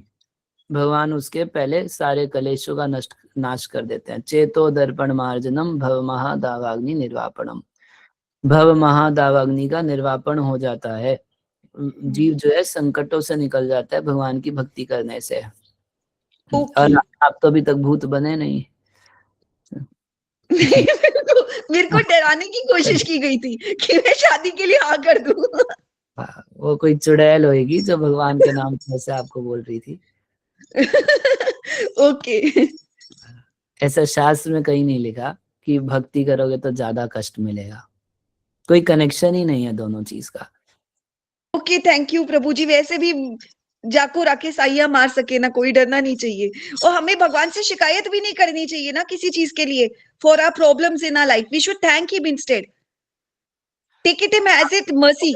उस तरीके से ले सकते हैं तो बहुत अच्छा है। तथ्य अनुकंपा सुसमीक्षमाणो, ऐसा ब्रह्मा जी भागवत में बोले कि जो भी चीज हमारे जीवन में घटना घट रही है, अगर हम उसको भगवान की कृपा के रूप में देखते हैं कि और साथ में हम भगवान के श्रवण कीर्तन रूपी भक्ति में लगे रहते हैं, दोनों चीज अगर हम पैरेलल करते हैं तो भगवान का धाम हमको ऐसे मिल जाता है जैसे बेटे को इनहेरिटेंस में पिता की प्रॉपर्टी मिलती है। इतना अधिकार पूर्वक हमको भगवान का धाम प्राप्त हो जाता है यदि हम अपने जीवन के कष्टों को या परिस्थितियों को अपना कर्म और भगवान की कृपा के रूप में देखते हैं तो। धन्यवाद प्रभु जी। हरे कृष्ण। क्यों? हरे कृष्णा। रेखा माता जी आप अनम्यूट कर सकते हैं। हरे कृष्ण प्रभु जी, दंडवत प्रणाम। हरे प्रभु कृष्ण। जी, जब आप ये वाचन कर रहे थे तो एक प्रश्न आ रहा था कि क्या पृथ्वी लोक के ही हम जो जीव हैं हमें ही ये लाभ प्राप्त हो रहा है, जैसे शिला प्रभुपाद जी का कि भगवत गीता और साथ साथ में जो ये लीलाएं हो रही हैं, या फिर दूसरी जगहों दूसरे ब्रह्मांडों में भी ऐसा हो रहा है और वहां पर भी जो है इस प्रकार के अलग अलग गजेंद्र मोक्ष की लीलाएं हो रही हैं और वहां पर भी हम जैसे जीव हैं, तो किस प्रकार से मतलब हम इसे समझे प्रभु जी? हर ब्रह्मांड में भगवान महाविष्णु के शरीर से अनंत कोटि ब्रह्मांड निकलते हैं और हर ब्रह्मांड में भगवान लीला करते हैं, लीला विहार करते हैं। इसी तरीके से वहाँ जीवात्माएं रहती हैं और उनके उद्धार के लिए भगवान अनेक स्वरूपों में वहां जाते हैं, लीलाएं करते हैं और उन लोगों का भी उद्धार करते हैं। वो लीलाएं कुछ भिन्न होती हैं, यहाँ की लीलाओं से वहां की लीलाओं में कुछ ना कुछ भेद रहेगा, भगवान के स्वरूपों में भेद रहेगा। तभी सुखदेव गोस्वामी बोले कि समुद्र में लहर जितनी होती हैं उतने भगवान के स्वरूप हैं, क्योंकि इतने अनंत कोटि ब्रह्मांडों में भगवान विभिन्न स्वरूपों से वहां पे जाते हैं और उन सारे जीवों का भी उद्धार करते हैं। तो ये उद्धार की लीला जो है ये हर ब्रह्मांड में, क्योंकि भगवान ने सृष्टि की रचना ही इसी कारण से की। जीवेर कल्याण आसिया प्रपंचे लीला कैलस सुविस्तार, जीवों के कल्याण के लिए भगवान ऐसा काम करते हैं। तो हर ब्रह्मांड में होता है ऐसा। प्रभु जी, ये जो भगवत गीता यथारूप है ये 10,000 वर्ष तक चलेगा, तो क्या ये सिर्फ यहीं पर इसी ब्रह्मांड के लिए है या दूसरे ब्रह्मांडों के लिए भी? भगवत गीता भगवान हर ब्रह्मांड में देते हैं। हर ब्रह्मांड में भगवत गीता श्रीमद् भागवत का ज्ञान जो है वो भगवान भेजते हैं और अलग अलग संतों को भेजते हैं। हमारे यहाँ शिला प्रभुपाद जी को इस युग का युगाचार्य के रूप में प्रभुपाद भगवान भेजे। अलग अलग ब्रह्मांडों में अलग अलग अपने शुद्ध भक्तों को भेजते हैं, अपने परिकरों को भेजते हैं और उस ब्रह्मांड को उद्धार करते हैं। ब्रह्मांड तारिते शक्ति धरे जने जने। हाँ, महाप्रभु के पास एक एक जना इतना शक्तिशाली है जो एक एक ब्रह्मांड को उद्धार कर सकता है। तो अलग अलग ब्रह्मांड में प्रभु भगवान अपने अलग अलग परिकरों को जीवों के उद्धार के लिए भेजते हैं। धन्यवाद। हरे कृष्ण। हरे कृष्णा। थैंक यू गुरु जी। अंजू माता जी आप अनम्यूट कर सकते हैं। हरे कृष्णा प्रभु जी। Hare thank you so much प्रभु जी फॉर वंडरफुल सेशन। प्रभु जी, जो इसका तात्पर्य था, जो श्लोक हमने आज लिया है, तो उसमें प्रभु जी एक मतलब लास्ट में ये लाइन आ रही है कि जो तीर्थ स्थानों में दिव्य स्थान से युक्त व्यक्ति से भेंट करने नहीं अपितु केवल स्नान के लिए जाता है, उसे गाय या गधे के समान माना जाता है। तो प्रभु जी, मैं ये पूछना चाह रही हूँ कि मतलब गाय और गधा, ये तो मतलब एक उच्च और एक नीच, गधे की और गाय की मतलब तुलना, मतलब गाय तो एक बिल्कुल भगवान के एकदम समीप है और बहुत ही मतलब अच्छा भी पशु माना जाता है, और गधा बिल्कुल नीचे की योनि में। तो प्रभु जी, ये मतलब दोनों की तुलना बहुत मुझे मतलब अजीब सा लग रहा था। यहाँ जो शब्द है स एव गोखरा, श्लोक का शब्द है स एव गोखरा। तो यहाँ जो अर्थ है गो का, वो डायरेक्ट अर्थ गाय ना होके वो बैल है। स एव, वही निश्चित रूप से बैल है, वही गधा है, क्योंकि बैल को हल में जोता जाता था, बैल से बैलगाड़ी में सामान लाद के लेके जाया जाता है तो पहले जमाने में। तो स एव गोखरा कह रहे वही बैल है और वही गधा है। मतलब बैल जो है तो बहुत सारा वजन होता है, बहुत सारा कोई ज्यादा काबिल हो जाता है, हम गांव की तरफ उसको बोलते हैं काबिल बैल। तो एक व्यक्ति उसको ले जाता है, फिर दूसरा व्यक्ति उससे अपना काम करा लेता है, तीसरा काम करा लेता है, या बहुत वजन होता है। तो ये दोनों वजन होने वाले हैं, गो और खर दोनों वजन होने वाले हैं, बैल और गधा। मतलब शास्त्रों की पोथियों का वजन होता है, हम ये फलाना तीर्थ चले गए, ये तीर्थ चले गए, इस सब का बड़ा वजन होता है। मगर जैसे गधे और बैल को कुछ भी प्राप्त नहीं होता, वैसे इस व्यक्ति को भी कुछ प्राप्त नहीं होता, क्योंकि ये तीर्थ बुद्धि पानी में तो करता है, कुंडों में तो करता है, मगर भगवान के उन भक्तों में नहीं करता जो भगवान की साइंस को जानते हैं। तो यहाँ गो का अर्थ गाय ना होके बैल है। बैल ठीक लग रहा है। दोनों ठीक है। वजन होने वाले हैं। ठीक है प्रभु, थैंक यू सो मच प्रभु जी। हरे कृष्ण। धन्यवाद। हरे कृष्णा। थैंक यू गुरु जी। भागश्री माता जी आप अनम्यूट कर सकते हैं। हरे कृष्णा प्रभु जी, करने प्रणाम। थैंक यू सो मच प्रभु जी, बहुत ही सुंदर सेशन था। और प्रभु जी, जैसे ना आपने हमें फर्स्ट डे कहा था कि हम इस पूरे चैप्टर को पढ़ें, तो मैंने रीड किया था। और क्या कहते हैं, श्लोका नंबर 31 है जो, उसमें जैसे हम कहा जाता है कि जो जड़ है वृक्ष का, उसमें पानी डालने से बाकी जो उसकी शाखाएं हैं या जो भी पार्ट्स हैं प्लांट के, वो पोषित हो जाती हैं, उनको मिल जाता है। तो यहाँ पर प्रभु जी, जैसे तात्पर्य में यहाँ पे लिखा है, चूंकि उन्होंने सोचा कि गजेंद्र की प्रार्थना भगवान को लक्षित करके की गई थी, मतलब देवताओं ने सोचा, अतः उन्होंने इसे अपना अपमान समझा। तो किंतु यह स्वयं में एक अपराध था, तो उन्होंने अपमान क्यों समझा प्रभु जी? हरे कृष्णा। हाँ, तो इस चीज को भी तो मैं बताया ही आपको। वो जब भी किसी देवता का कुछ गुण बोलते थे, उस गुण को उस देवता को आशा होती थी कि शायद हमको पुकार रहा है, तब तक उसको बहुत तुच्छ बता देते थे। तो इस वजह से उनको ये अपमान जैसा महसूस हो रहा था कि एक तरफ हमको महान बता के हमको बड़ा तुच्छ बता रहे हैं। जैसे यहाँ ये देखिए, इस श्लोक में तो स्पष्ट रूप से ब्रह्मा जी का तो नाम ही लेके बोल दिए। यस्य ब्रह्मादयो देवा, ब्रह्मा आदि देवा, वेदा लोका शरचरा नाम रूप विविधे न फलगव्या च कलया कृता, जिनकी फल्गु कृति है। फल्गु का एक अर्थ बेकार भी होता है या अत्यंत तुच्छ भी होता है। ब्रह्मा आदि देवता जिनकी एक फलगव्या च कलया कृता, जिनकी एक बहुत ही फलगव्य का अर्थ देखिए, who are very less important, बहुत लेस इम्पोर्टेंट है और भगवान का पार्ट है, एक छोटा उनकी कला है केवल। ऐसे ब्रह्मा आदि देवता जिन भगवान का एक फल्गु कलाकृता, अपनी फल्गु कला से जिसकी कृति, जिसको बनाते हैं भगवान, वो भगवान आके हमारी रक्षा करें। तो जब इस तरीके से बोल रहे थे, आप साधारण भक्तों में भी देख सकते हैं कि मान लीजिए मैं आपका गुणगान करके बोलूं कि आप मेरा काम कर दीजिए, तो आपको फिर भी लगेगा हाँ ठीक है। मगर मैं बोलूं जो अत्यंत तुच्छ है, ऐसे तुच्छ लोग में से कोई, तो आपको लगेगा ना मेरे को अपराध कर दिया, मैं क्यों उसकी रक्षा करूं, मैं भी कुछ महान व्यक्ति हूँ। मगर भक्त के अंदर क्या भाव होना चाहिए, तृणादपि सुनीचेना का भाव होना चाहिए। तो दूसरे को हेल्प करते समय भी होना चाहिए ना। और भागवत के 11वें स्कंद में एक श्लोक आता है कि भगवान सबसे ज्यादा प्रसन्न किस चीज से होते हैं, अगर उनका कोई भक्त किसी संकट में हो, उस भक्त के उस संकट में मदद करने से भगवान बहुत प्रसन्न हो जाते हैं। तो ब्रह्मा आदि देवताओं को गजेंद्र की रक्षा इसलिए करनी चाहिए थी क्योंकि गजेंद्र कृष्ण का डिवोटी है, और डिवोटी अगर संकट में या किसी परेशानी में दिखाई दे, उसकी हेल्प करने से भगवान यूं ही प्रसन्न हो जाते हैं।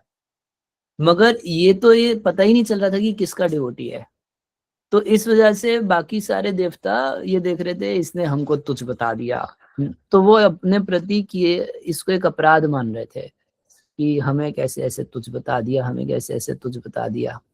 इस वजह से रक्षा के लिए नहीं जा रहे थे। तो ये अपने आप में एक अपराध था। भक्त के साथ कभी ऐसे नहीं करना चाहिए। कोई भक्त अगर भारी रूप से किसी संकट में दिखाई दे तो प्रयास पूर्वक उसकी रक्षा करनी चाहिए, चाहे वो हमें महान माने या हमें महान ना माने। ऐसा है, ये सिद्धांत है। जी प्रभु जी, थैंक यू प्रभु जी।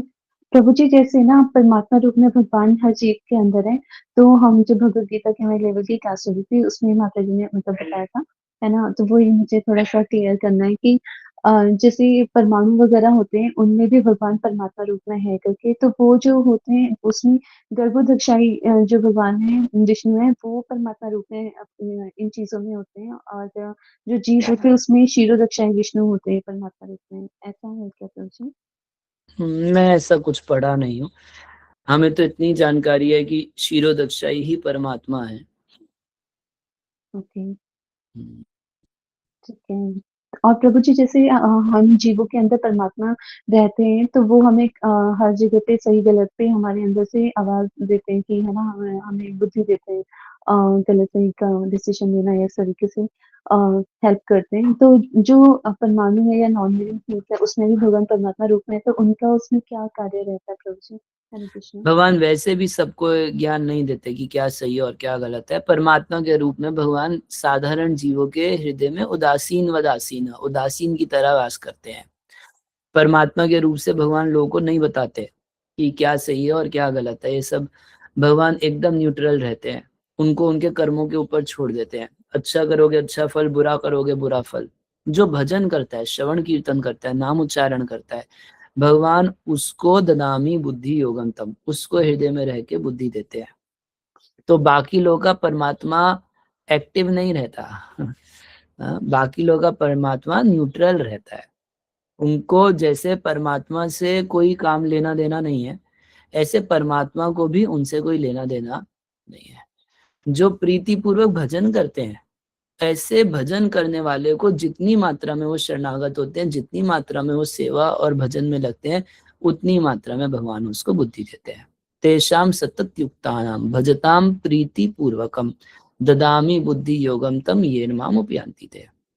भगवान ने बाकी सबका ठेका नहीं लिया है, भजन करने वाले का ठेका लिया है।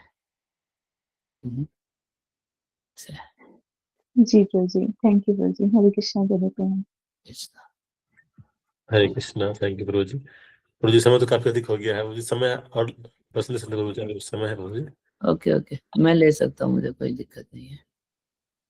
हाँ, तो चित्तारी मतलब प्रभु जी आप अपना प्रश्न पूछ सकते हैं। हरे कृष्ण, दंडवत प्रणाम प्रभु जी। प्रभु जी, जैसा अभी आपने बताया बैल का एग्जाम्पल दे करके कि बैल जो भारवाही ये है, तो बैल तो श्रीमद् भागवतम के प्रथम स्कंद में जो है कि बैल तो धर्म का प्रतीक भी है, जिस पर भगवान शिव जी भी आरूढ़ होकर के चलते हैं, धर्म का प्रतीक है, धर्म पे आरूढ़ होकर चलते हैं। तो ऐसा मतलब केवल भारवाही की तरह है या फिर धर्म का प्रतीक भी है? एक ही था प्रश्न प्रभु जी, एक और आपने बताया था। एक करके मैं भूल जाता हूँ। पहला प्रश्न आपका ये है कि बैल जो अगर कहा जाए, वहां पे गो को बैल कहा जाए, तो बैल तो धर्म का भी प्रतीक है और केवल उसको बाहरवाही मानना है या क्या? देखिए, पहली चीज ये होती है कि किस संदर्भ में कहा गया है, वहां संदर्भ देखा जाता है। यहाँ पर संदर्भ गोखर का अर्थ इतना ही है जो वजन ढोने वाला है, बहुत भार ढोने वाला है। जब कोई भी, जैसे हम एनालॉजीज देते हैं, एग्जाम्पल देते हैं, कहीं किसी भगवान को सूर्य से कंपेयर किया, तो पूरा सूर्य जितना कंपेयर कर देंगे, तब तो फिर उसमें जो सूर्य की कमियां हैं वो भी भगवान पे थोप देंगे। तो वो चीज नहीं होती है, संदर्भ देखा जाता है किस कंटेक्स्ट में यहाँ पर बोला गया है। और दूसरी ओर से अगर बैल को हम धर्म का प्रतीक भी मान ले, तो यहाँ धर्म की ही बात हो रही है, या तीर्थ बुद्धि सलीले। आप बताइए, क्या नदियों में और कुंडों में तीर्थ बुद्धि करनी चाहिए या नहीं करनी चाहिए? ये धर्म है ना, क्या ये तीर्थ नहीं है? क्या ये सब कुंड और नदियां तीर्थ नहीं है? ये सब तीर्थ है, ये सब धर्म शास्त्र में ही लिखा गया है। मगर उन धर्म शास्त्रों के अनुसार केवल उन कुंडों में तीर्थ बुद्धि कर लेना, परंतु भगवान के भक्तों में तीर्थ बुद्धि ना करना, इसको बैल और गधे से कंपेयर किया है। तो बैल को धर्म का प्रतीक भी माना जाए तो उस सेंस में भी अनेक धर्मों के भार को ढो रहा है, अनेक धर्मों में कष्टों को उठा रहा है, मगर भगवान से प्रेम नहीं करता, भगवान की भक्ति नहीं करता, भगवान के शुद्ध भक्तों को में तीर्थ बुद्धि करके उनसे ज्ञान लाभ नहीं करता, तो वही बैल है, वही गधा है, ये कहने का अर्थ है। थैंक यू प्रभु। और दूसरा प्रश्न आपका? दूसरा प्रश्न, ये संशय आ रहा था प्रभु जी की, जैसे आपने बताया था कि सुदुम्न जो पहले राजा थे, सारा राजपाट छोड़ करके वैराग्य की स्थिति में थे, अपना वो तपस्या करे थे भगवान का, और उस स्थिति में समाधि की स्थिति में थे। तो उस स्थिति में तो संसारिक चीजों की सुध बुध रहती नहीं है, भगवान केंद्र पर रहता है। उस स्थिति में अगस्त मुनि आकर के श्राप देता है। हालांकि मेरा था कि जब भी कभी संत का दर्शन होता है वो तो कल्याण ही करते हैं, भगवान से मिला देते हैं, कोई भी स्थिति में वो तो कल्याण का ही मार्ग है। लेकिन उस स्थिति में जब कुछ क्या कहते हैं उसको, संसारिक चीजों से कोई सरोकार ही नहीं रहता, उस स्थिति सुध बुध है ही नहीं, उस स्थिति में श्राप देना मतलब ये लग रहा था। क्योंकि एक और आ रहा था कि आपने पूजा की बात की थी, तो पूजनीय तो सारे देवता हैं, लेकिन भजनीय तो भगवान ही होते हैं, भजन के करने योग्य तो वो किनका कर रहे थे? क्योंकि पुण्य तो सुख दुख मिलता है तो खत्म हो जाता है पुण्य का, लेकिन भजन तो हमेशा रहता है, तो भक्ति तो हमेशा कभी नाश नहीं होता प्रभु जी। तो देखिए, वो भगवान की ही पूजा कर रहे थे, तो उसको भजन में ही लिखा जाएगा कि वो भगवान के भजन में थे। अब दूसरी बात यह है कि भगवान स्वयं बोलते हैं, मोते संत अधिक करी लेखा, भक्तों का सम्मान जो है वो भगवान खुद, उन्हीं का आदेश है। 11वें स्कंद में उद्धव जी को भी भगवान बोले हैं कि मत भक्ता पूजा अधिकम, मेरे भक्त की पूजा मुझसे भी अधिक करनी चाहिए। तो ऐसा नियम है कि अगर हम डीटी वर्शिप कर रहे हैं या कुछ मंत्र जाप कर रहे हैं और बहुत उन्नत कोई वैष्णव वहां पर आते हैं, तो हमारा कर्तव्य बनता है कि पूजा को उनका सत्कार किया जाए। तो ये चीज शिक्षा देने के लिए, यहाँ पर इंद्रदुम्न महाराज की स्थिति अलग थी। डिफरेंस ये था कि वो इतना एब्जॉर्ब थे कि उनको सच में नहीं पता चला अगस्त मुनि का आना, और अगस्त मुनि को ये डाउट हुआ कि अपनी न्यूफाइट मेंटालिटी की वजह से इस तरीके से बिहेव कर रहे हैं, मगर फिर भी उससे कल्याण ही हुआ। वो अगर शाप दिए तो इनको एक ही जन्म में बड़ी जल्दी भगवान की प्राप्ति हो गई, भगवान के धाम चले गए, तो उस दृष्टि से तो कल्याण हुआ। मूल रूप से इस लीला के पीछे शिक्षा है कि अगर हम भगवान की पूजा कर रहे हैं और कोई बहुत बड़े संत वहां पर आते हैं, तो हमारा कर्तव्य है, क्योंकि भगवान ने खुद ही कहा है कि मद भक्त्या पूजा अधिकम, मेरे भक्त की पूजा मुझसे भी अधिक करना चाहिए। शबरी को भी भगवान राम बोले मोते संत अधिक करी लेखा। वहां मोते अधिक का अर्थ ये नहीं है कि भगवान के स्वरूप से, भगवान के डीटी से, भगवान की डीटी की पूजा कर रहे हैं। अगर वहां पे कोई बहुत बड़े संत आते हैं तो भगवान को प्रणाम करके उनसे क्षमा याचना करके उठ के उस संत को देखना चाहिए, उनका सत्कार करना चाहिए, फिर अपना पूजा आगे करना चाहिए। नेचुरल है, वो संत जब होंगे तो वो भी बोलेंगे कि पहले अपनी पूजा कंप्लीट करो फिर बात करते हैं। एक बार जैसे मैं अपने ठाकुर जी की पूजा कर रहा तो परम पूज्य जनार्दन महाराज, भक्ति आश्रय वैष्णव भक्ति अनुग्रह जनार्दन स्वामी महाराज जो आ गए थे हमारे रूम में, दिल्ली मंदिर की बात है। तो मैं पूजा छोड़ के उनको प्रणाम किया तो महाराज बोले नहीं पूजा करो पहले। तो ये चीज तो टू साइड रहती है। कहने का अर्थ यह है कि इस लीला के द्वारा केवल हमें एक शिक्षा दी जाती है कि हमें क्या आचरण करना चाहिए। गजेंद्र का तो फिर कल्याण हो ही गया, ऐसा है। प्रभु जी एक थोड़ा सा डाउट और है कि जैसे अगर हम कहीं कथा करते हैं व्यासासन सीट पर बैठ करके, तो प्रतिनिधि होते हैं कि चलो व्यास जी का प्रतिनिधित्व कर रहे हैं। अगर उस स्थिति में कोई अगर संत आते हैं तो बार बार उठना, क्या मतलब उठ के क्या उनको, क्योंकि इसलिए पूछ रहा हूँ मैं प्रभु जी कि एक बार बलराम जी गए थे और वहां पर और नहीं उठ पाए, तो उस स्थिति में क्या करें? हाँ, ये प्रश्न उठता ही है। तो बात ये है कि सम्मान करना चाहिए, मगर बार बार उठना भी बहुत उचित नहीं होता।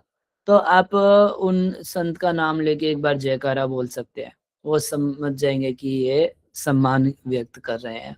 या कभी कभी ऐसा भी कर सकते हैं कि वो संत जिस आश्रम से हो, जिस टेम्पल से हो, वहां के डीटीज का नाम पुकार के उसका जयकारा बीच में कर सकते हैं, तो भी उन्हीं को संबोधन हो जाता है, क्योंकि वो उनके आराध्य इष्ट हैं।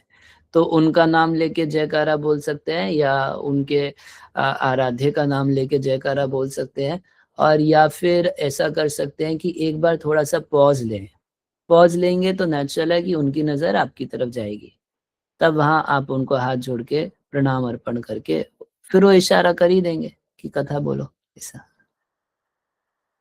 दोनों तरफ से टिकट हो ही जाता है। थैंक यू प्रभु जी।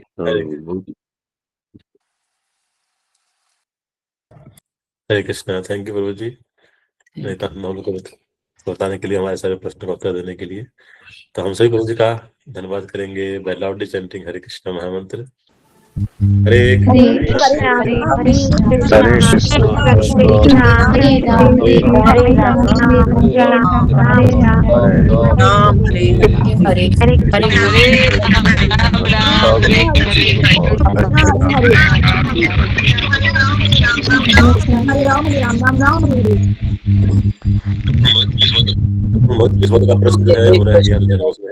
सतत कीर्तन कैसे करें भगवान का और पूर्ण शरणागति कैसे लाएं कृष्ण में।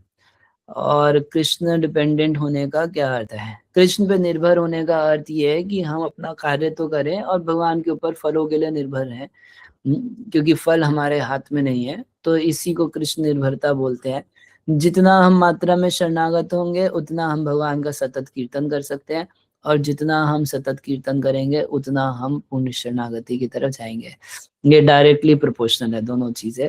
हाँ, तो शरणागत हृदय जिसका रहेगा तो वही व्यक्ति सतत कीर्तन कर सकता है, और सतत कीर्तन जो करता है उसी के अंदर शरणागति का भाव दृढ़ होता चला जाता है। Okay, thank you very much. ग्रंथराज श्रीमद् भागवतम की जय, जगत गुरु श्री जय, निताई गौर हरि ब्रह्म। Thank you Prabhu ji. Hare Krishna.